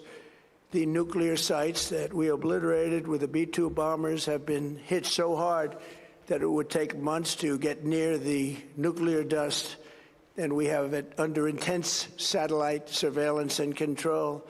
If we see them make a move, even a move for it, we'll hit them with missiles very hard again. We have all the cards, they have none. We have all the cards, they have none. It's an interesting thing that he said there, and I think it's important to underline and emphasize this. We have not hit their oil. And I have talked about that since the 28th of February. Because if you take out their oil, they can't rebuild no matter who is in charge. They need that money. They need that flow of income from oil that's mostly going to China. But they need that money to rebuild whatever they need to rebuild after this action is done. So I commend the president for restraint there, because that's key. Making sure those oil fields remain productive and pumping and producing income to the nation of Iran, whatever comes next. The problem is we get rid of the devil we know for the devil we don't, and we don't know who comes in, radical or More radical, less radical. I found it interesting yesterday. I was watching an interview with J.P. Morgan Chase CEO, Jamie Dimon, and he pushed back really hard on this idea that it was a war of choice. That's what the Democrat narrative is. It's a war of choice. You know, there was no imminent threat. They were of no concern to the United States, but of course they were. For 47 years, they've been a concern. They've killed thousands of Americans by way of the Houthis, Hamas, Hezbollah, Al-Shabaab, the big terrorist operation in Africa, African Central Command, and all those different places have been targeted by these terrorist organizations that have been propped up, funded, and supplied by Iran by way of China and Russia as well, by the way. And I found this interesting from Jamie Dimon. Listen to this.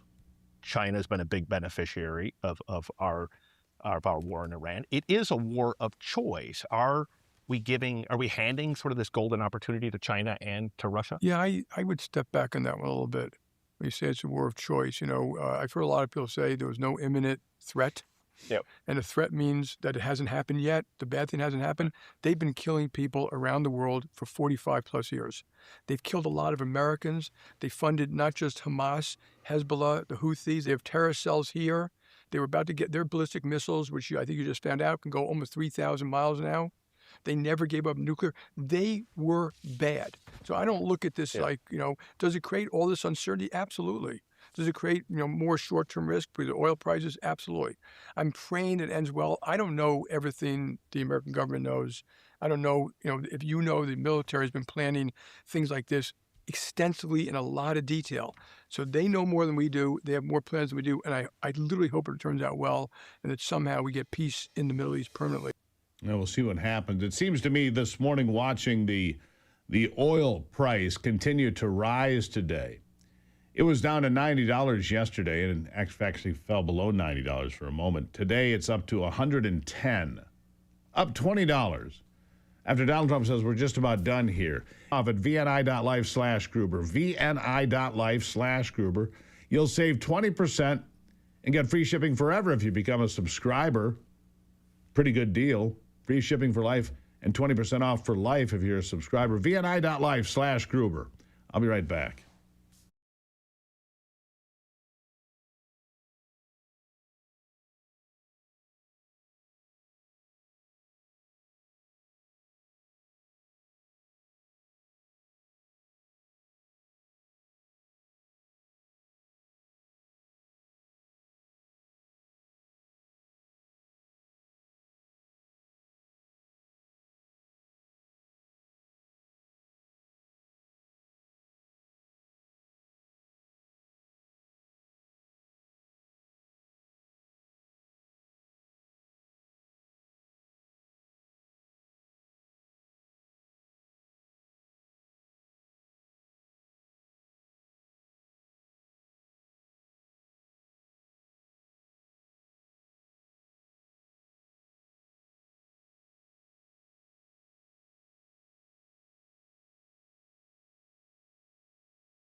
All right, so, I see this all the time now.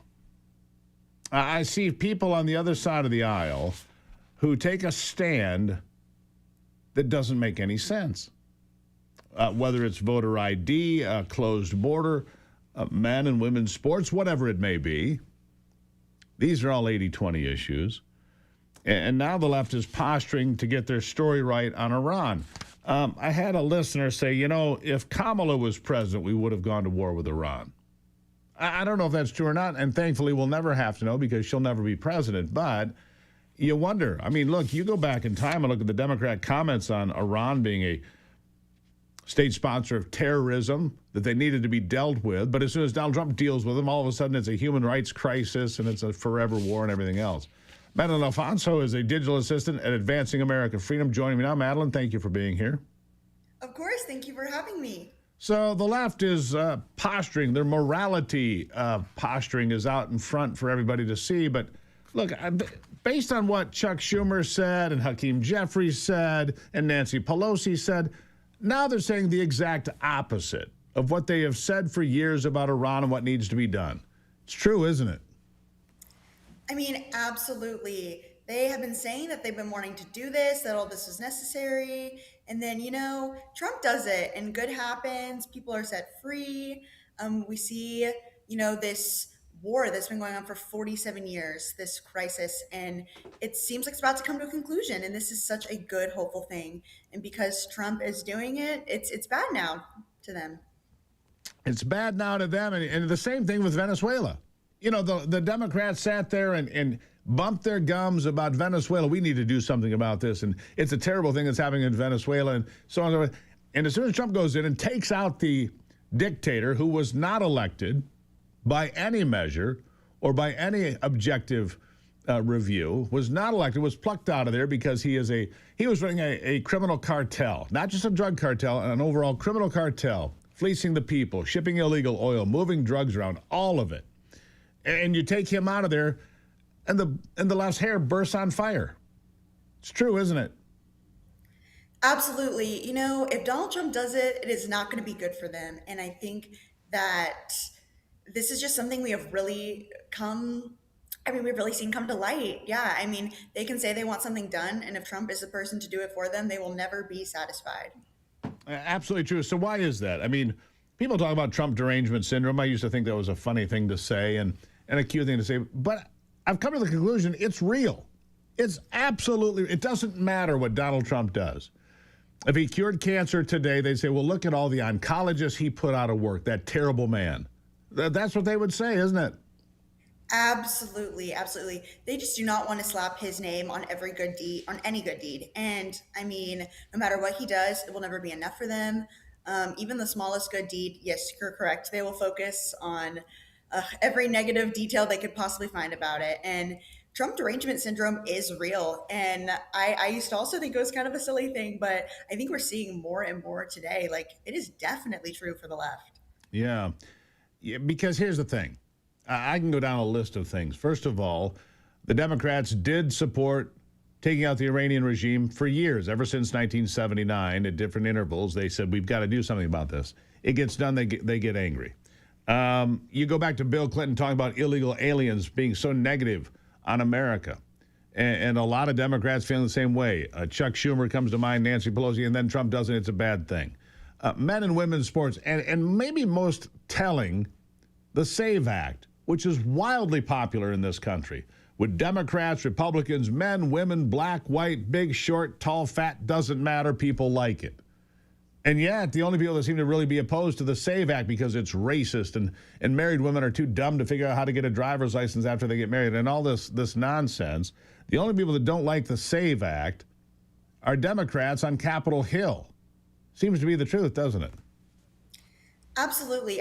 Who would not be in favor of showing your citizenship to vote and proving that you're a citizen to vote?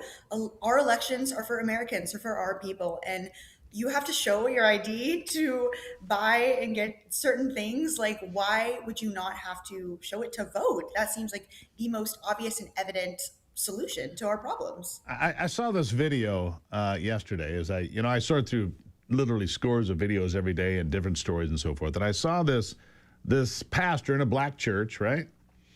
Place was pretty full, and he's up front. He says, anybody who doesn't have an ID, raise your hand.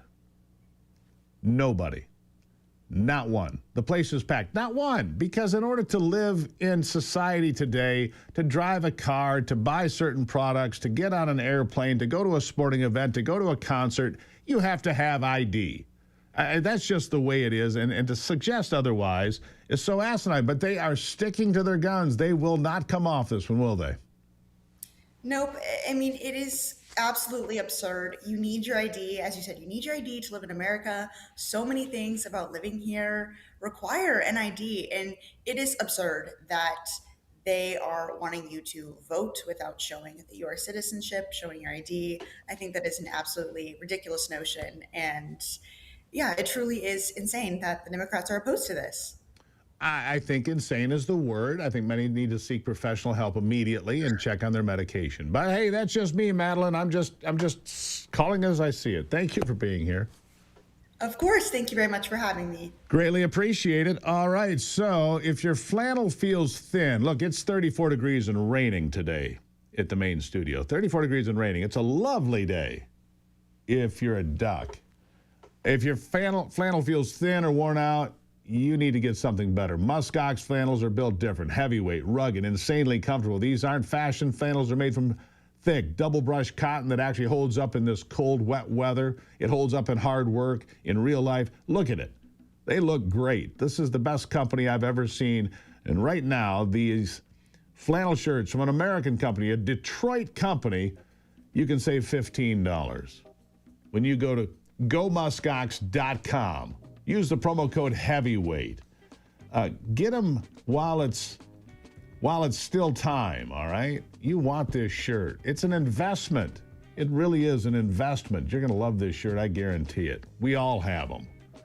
GoMuskox.com, promo code heavyweight, save $15. I'll be right back.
One of my kids listens to these true crime podcasts, loves it.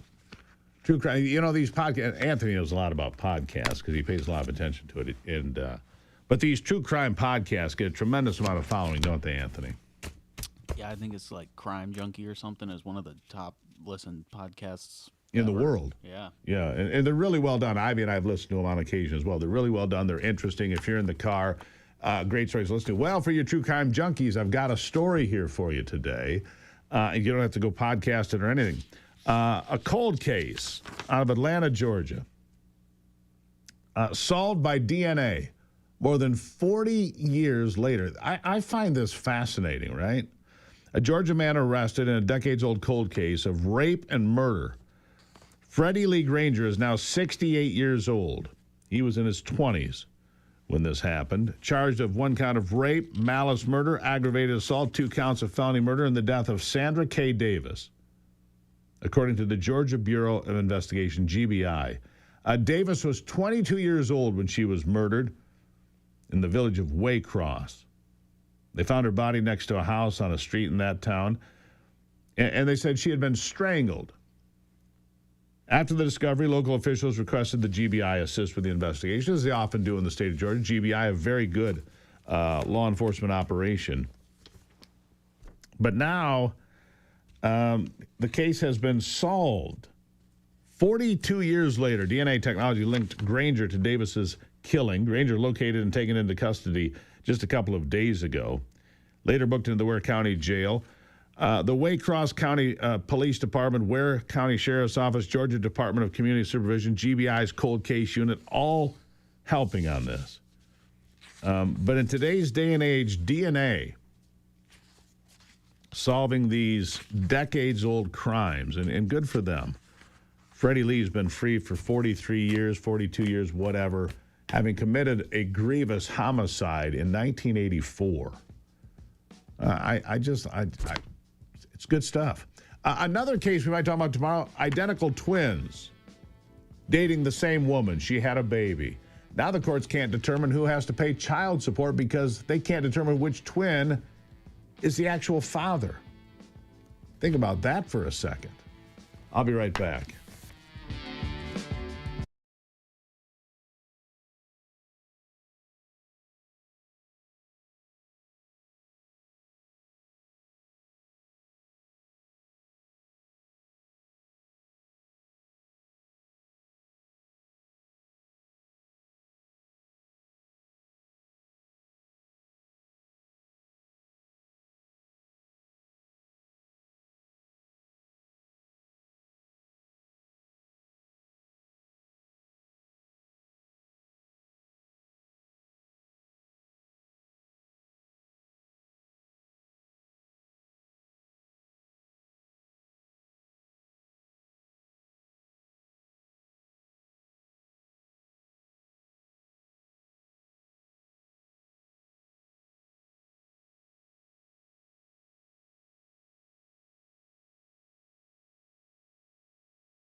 Well, you know, when you talk about the national debt, it's now over $39 trillion. But, you know, that's really not the truth. And I continue to tell you the truth here. It's what I do. The national debt in America is actually about $160 trillion when you figure in unfunded liabilities like Medicare, Medicaid, Social Security, pensions, and a whole lot more. $160 trillion. But right now, let's talk about that $39 trillion because at this rate, We will be at $50 trillion in short order, then $100 trillion, and soon it'll be $250 trillion combined debt in this country. No end in sight, because they just continue to pass the buck, because the people in Washington are more concerned about their next election than the next generation.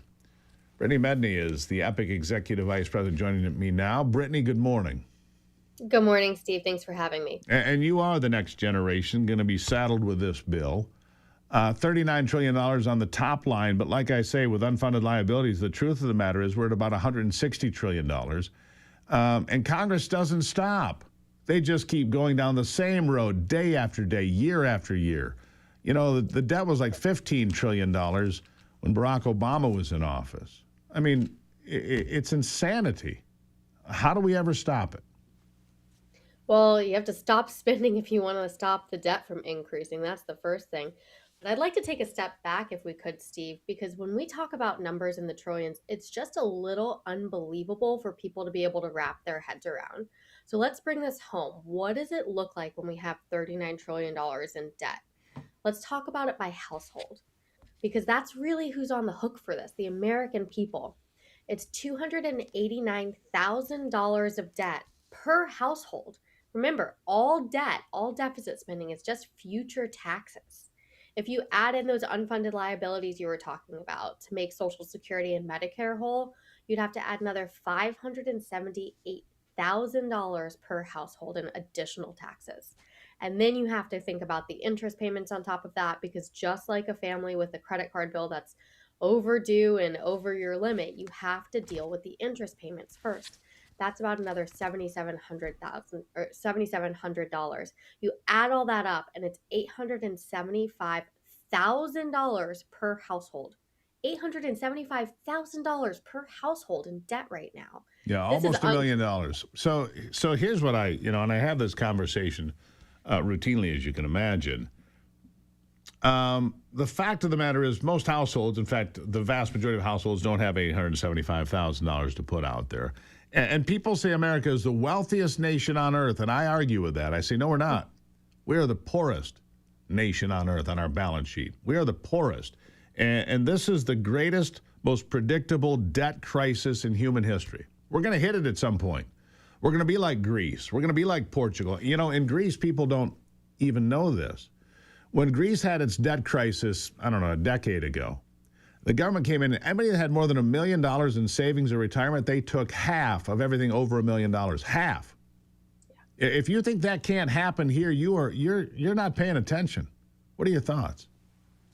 Yeah, that's right. I mean, it's a real concern. And the only way to deal with it is to start reforming major spending programs right now. You can't keep spending, and you cannot just keep burying your head in the sand and pretending like we're going to magic our way out of this. You know, I worked in the Capitol for over a decade, and I can tell you, Steve, there is no magic money tree in the basement. It's not there. The money is coming from taxpayers one way or another. Yeah. So you look at, I had a guy on the program yesterday, and here's a suggestion he had for Social Security, because you got to start thinking about something. He said, put a cap on benefits at $100,000. He goes, not a lot of people get $100,000 from Social Security annually, but there are a number of people that do now. Just cap it, because you can't continue to spend. So you move the retirement date 1 month per year, or however you escalate it. You've got to. You've got to move it out a little bit. And it was never supposed to be a retirement plan. This is an easy program to pick on. First of all, it was designed to buy votes, not take care of people, in my estimation, by FDR. And it's not supposed to be a retirement plan. It's supposed to be in addition to anything else you get. So right. It should be treated we've got as to correct that. Go ahead.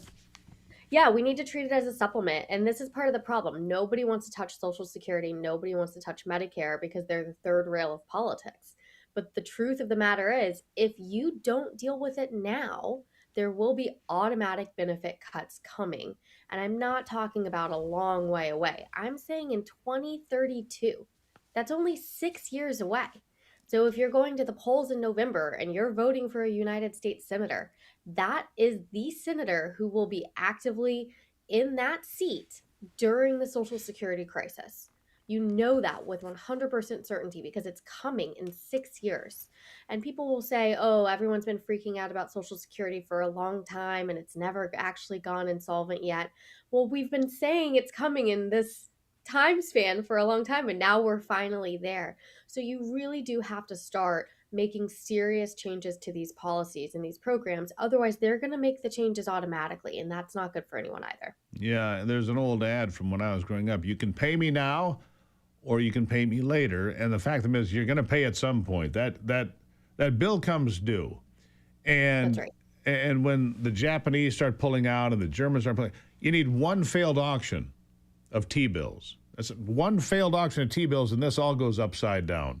And what I mean by that for people listening is if somebody stops buying American debt because they don't think it's a good investment anymore, the Germans, the Chinese, the Japanese, whomever, that's the day the gravy train goes off the tracks, isn't it?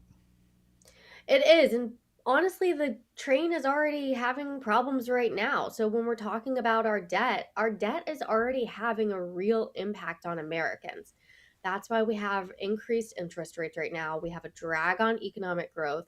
And then, there's something within the government called transfer payments. And this is basically when you need to take from one pot of the government's money, which is really just taxpayer money, and use it to backfill another part. That ends up putting upward pressure on key sectors of the economy, including healthcare, because so much of our transfer payments are tied to healthcare. So when people want to talk about the affordability crisis and they want to talk about both housing and healthcare, those are directly tied to the national debt. Housing is tied because of the interest payment increases, and healthcare is tied not only because of that, but also because of these inflationary transfer payments. So what we have to do if you want to make life more affordable is to start dealing with the debt. And that means that you have to hold the line on appropriations. You have to reduce some of these major drivers we were talking about, like with Social Security, and you have to offset any new dollars. You cannot just keep spending as though it doesn't matter. Yeah, you've got to get some restraint.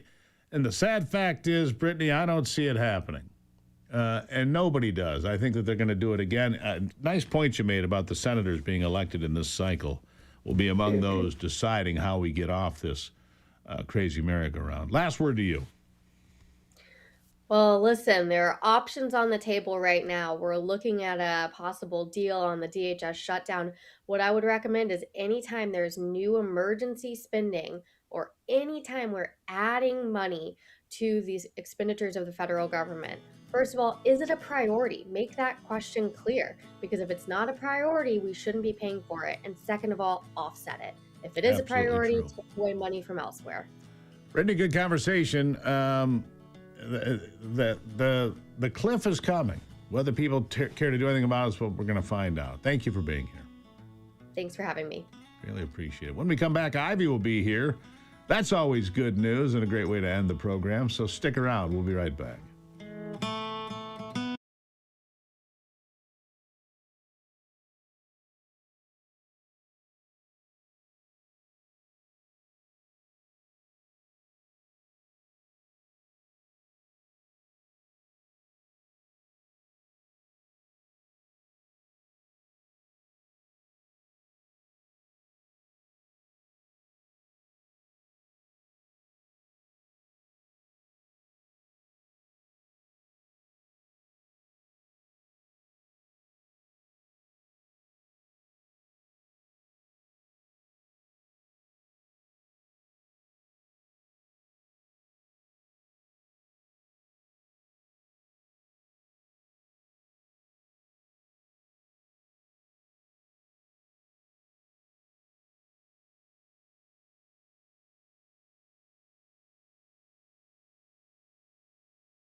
All right, let's jump right back in it. Ivy is back in the hot seat. Ivy, nice to see you again. Hello. I really like this. I get to see you more than once a day, a couple times a day, sometimes 3. If I'm really well behaved, 3 times. The truth is, you get to see me most days, all day long, which is nice. Most days. Most days. Mm-hmm. So I have a question for you. There's 2 topics I'd like to discuss. One is, when did truth become a right-wing conspiracy? When did truth become... I think maybe during the Obama administration, it really started to go that way. And then during COVID, telling the truth was a right-wing conspiracy theory. Of course, all those conspiracy theories are proven to be true. The shot did nothing. COVID wasn't as dangerous as they said. The lockdowns were tyrannical and wrong. Closing schools, terrible idea, never should happen. Those were all right-wing conspiracies. Well, I think so, too. When we take a simple fact like basic biology, defining a woman or a man, pushing back against those blanket, like accusations like white people are inherently bad. Right. Or men are evil. I am. I mean, you get branded as evil, not wrong. Right. You get branded as evil. It's funny you mentioned that. Well, I should have pulled this clip. Might have been Connecticut, one of the states on the East Coast, had a resolution, just a simple resolution, not legislation, before the state house here last week, because it was Women's History Month or something, right? So a Republican stepped to the microphone and said, all right, for this resolution, can you define what a woman is? It didn't pass. They pulled the resolution because the Democrats were like,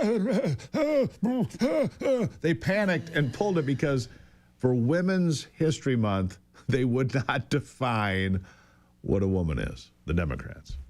That's just completely backwards. Just completely nuts. But what is it? Why does it seem like, right is wrong and wrong is right and up is down and down is up? I feel like that's the culture that we live in today. Yeah. But as the thing is, when you're labeled as being evil, you have to be silenced, canceled. You have to be erased. There's no debate. There's no evidence allowed. The people that want to enforce this type of thinking, this totalitarian thinking, they claim a monopoly on goodness, on progress, on reason. Dissent isn't argued with. It's treated as a moral threat that has to be removed. Yeah, this thinking is what killed Charlie Kirk. It is, without question. And you make me think that for tomorrow, the dumbest thing I've heard all week, because we saw this all weekend last week on these No Kings rallies. Well, what are you protesting? What has Trump done that is, against the Constitution? They're like, well, I'm drawing a blank right now. Just give me one example of, something Trump's done that's totalitarian or that is tyrannical or that is king-like. These people have no answer. They're just out there protesting because, gosh darn it, Orange Man bad. He's bad, and we'll have none of it. For what don't you like? Yeah. Well, I think too that a lot of these people are looking for a group to be part of, to have meaning in their life, right? Right. And then they've been completely brainwashed into thinking that that truth is wrong, that everything that they think is right and just and but they claim we're the moral, brainwashed ones. They claim we're the ones that have been brainwashed. And I think that sometimes you and I we joke a little bit about this, but it is a quite serious topic.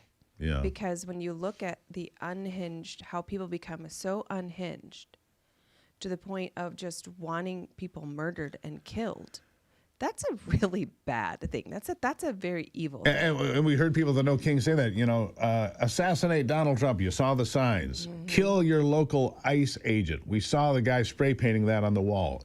Come on. Yeah. And you asked me where it started.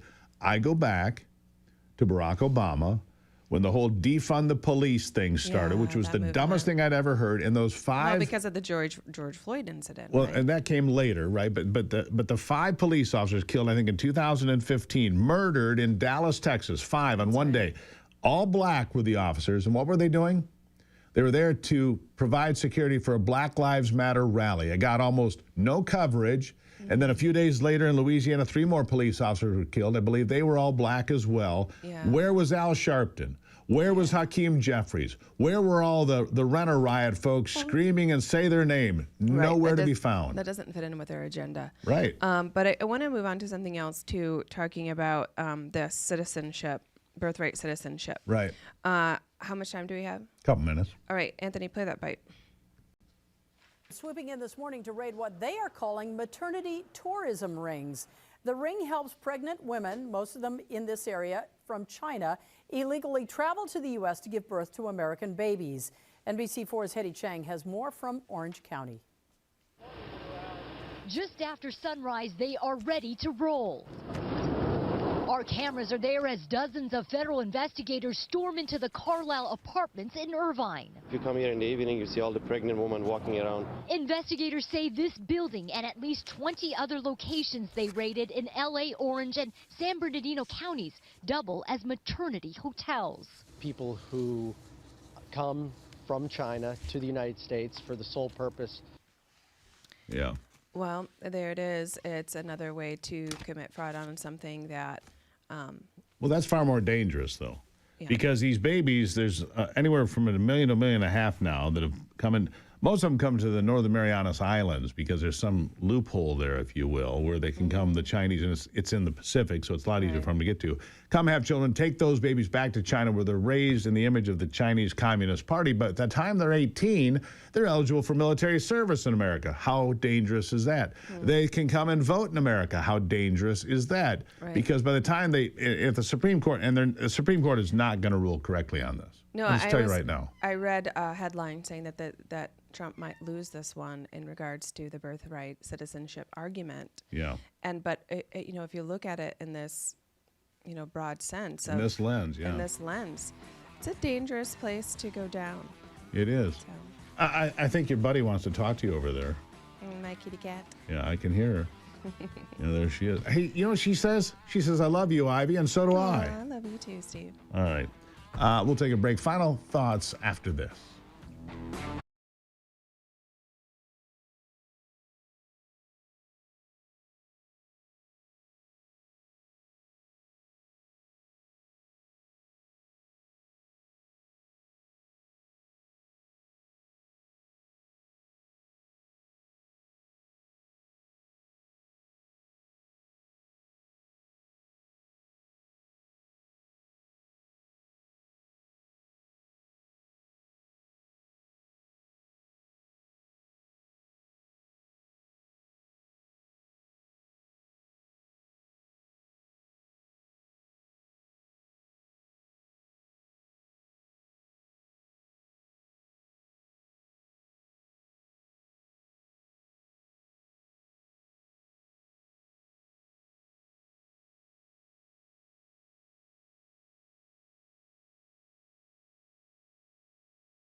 Couple more quick stories before we call it a day here, just because I could do this every day, and I don't. Father accused of killing a 3-month-old daughter in Fairfax County, Virginia. He's an illegal alien. Yep. Misael Lopez Gomez, 28, faces a charge of second-degree murder and felony child abuse. Yeah. An illegal. In a different case, police said Annabelle Armando Chavario Muy, 38, accused of killing a man Sunday. Same city, Fairfax, Virginia. Yeah. So you got a couple of murders in a couple of days, both from illegals, both in Fairfax County, Virginia. How's that sanctuary city thingy working out for you? Yeah, because our law enforcement is dealing with that as opposed to keeping other crime in check. Well done. Meanwhile, blue policies. I mentioned this earlier. I just want to make sure I get this in. Los Angeles leads the nation in a mass exodus. And it's going to hit a breaking point in Newsom's Golden State. Almost 60,000 people left between July 1 of 24 and July 1 of 25. So Los Angeles County has fallen below 10 million for the first time. Look, blue state policies, in a word, suck. High taxes, high crime, high homelessness, high on the streets, lots of them doing the whole, fentanyl, statue, what are those zombies, that whole thing going on. That's what you get out of these policies, nothing good. I can be quite clear about that. All right, so this is where we are. Tomorrow's Free Speech Free for All Friday. Your chance to call in on the Patriot Mobile Common Sense Hotline. Share your thoughts about what's happening in your part of the world. We get calls from all over the country. We got people that get up at 3 in the morning to do this with us. You should be part of it. And don't forget to follow us on YouTube. It's free, and so you can enjoy the Forgotten America podcast. That's your homework for today. Become a follower. And we have an excellent interview lined up for tomorrow. For the conspiracy theorists out there. Like Anthony. Yeah. Fight the good fight. Keep the faith. God bless America. I'm Steve Gruber. This is the Steve Gruber Show. And remember, only you can save America.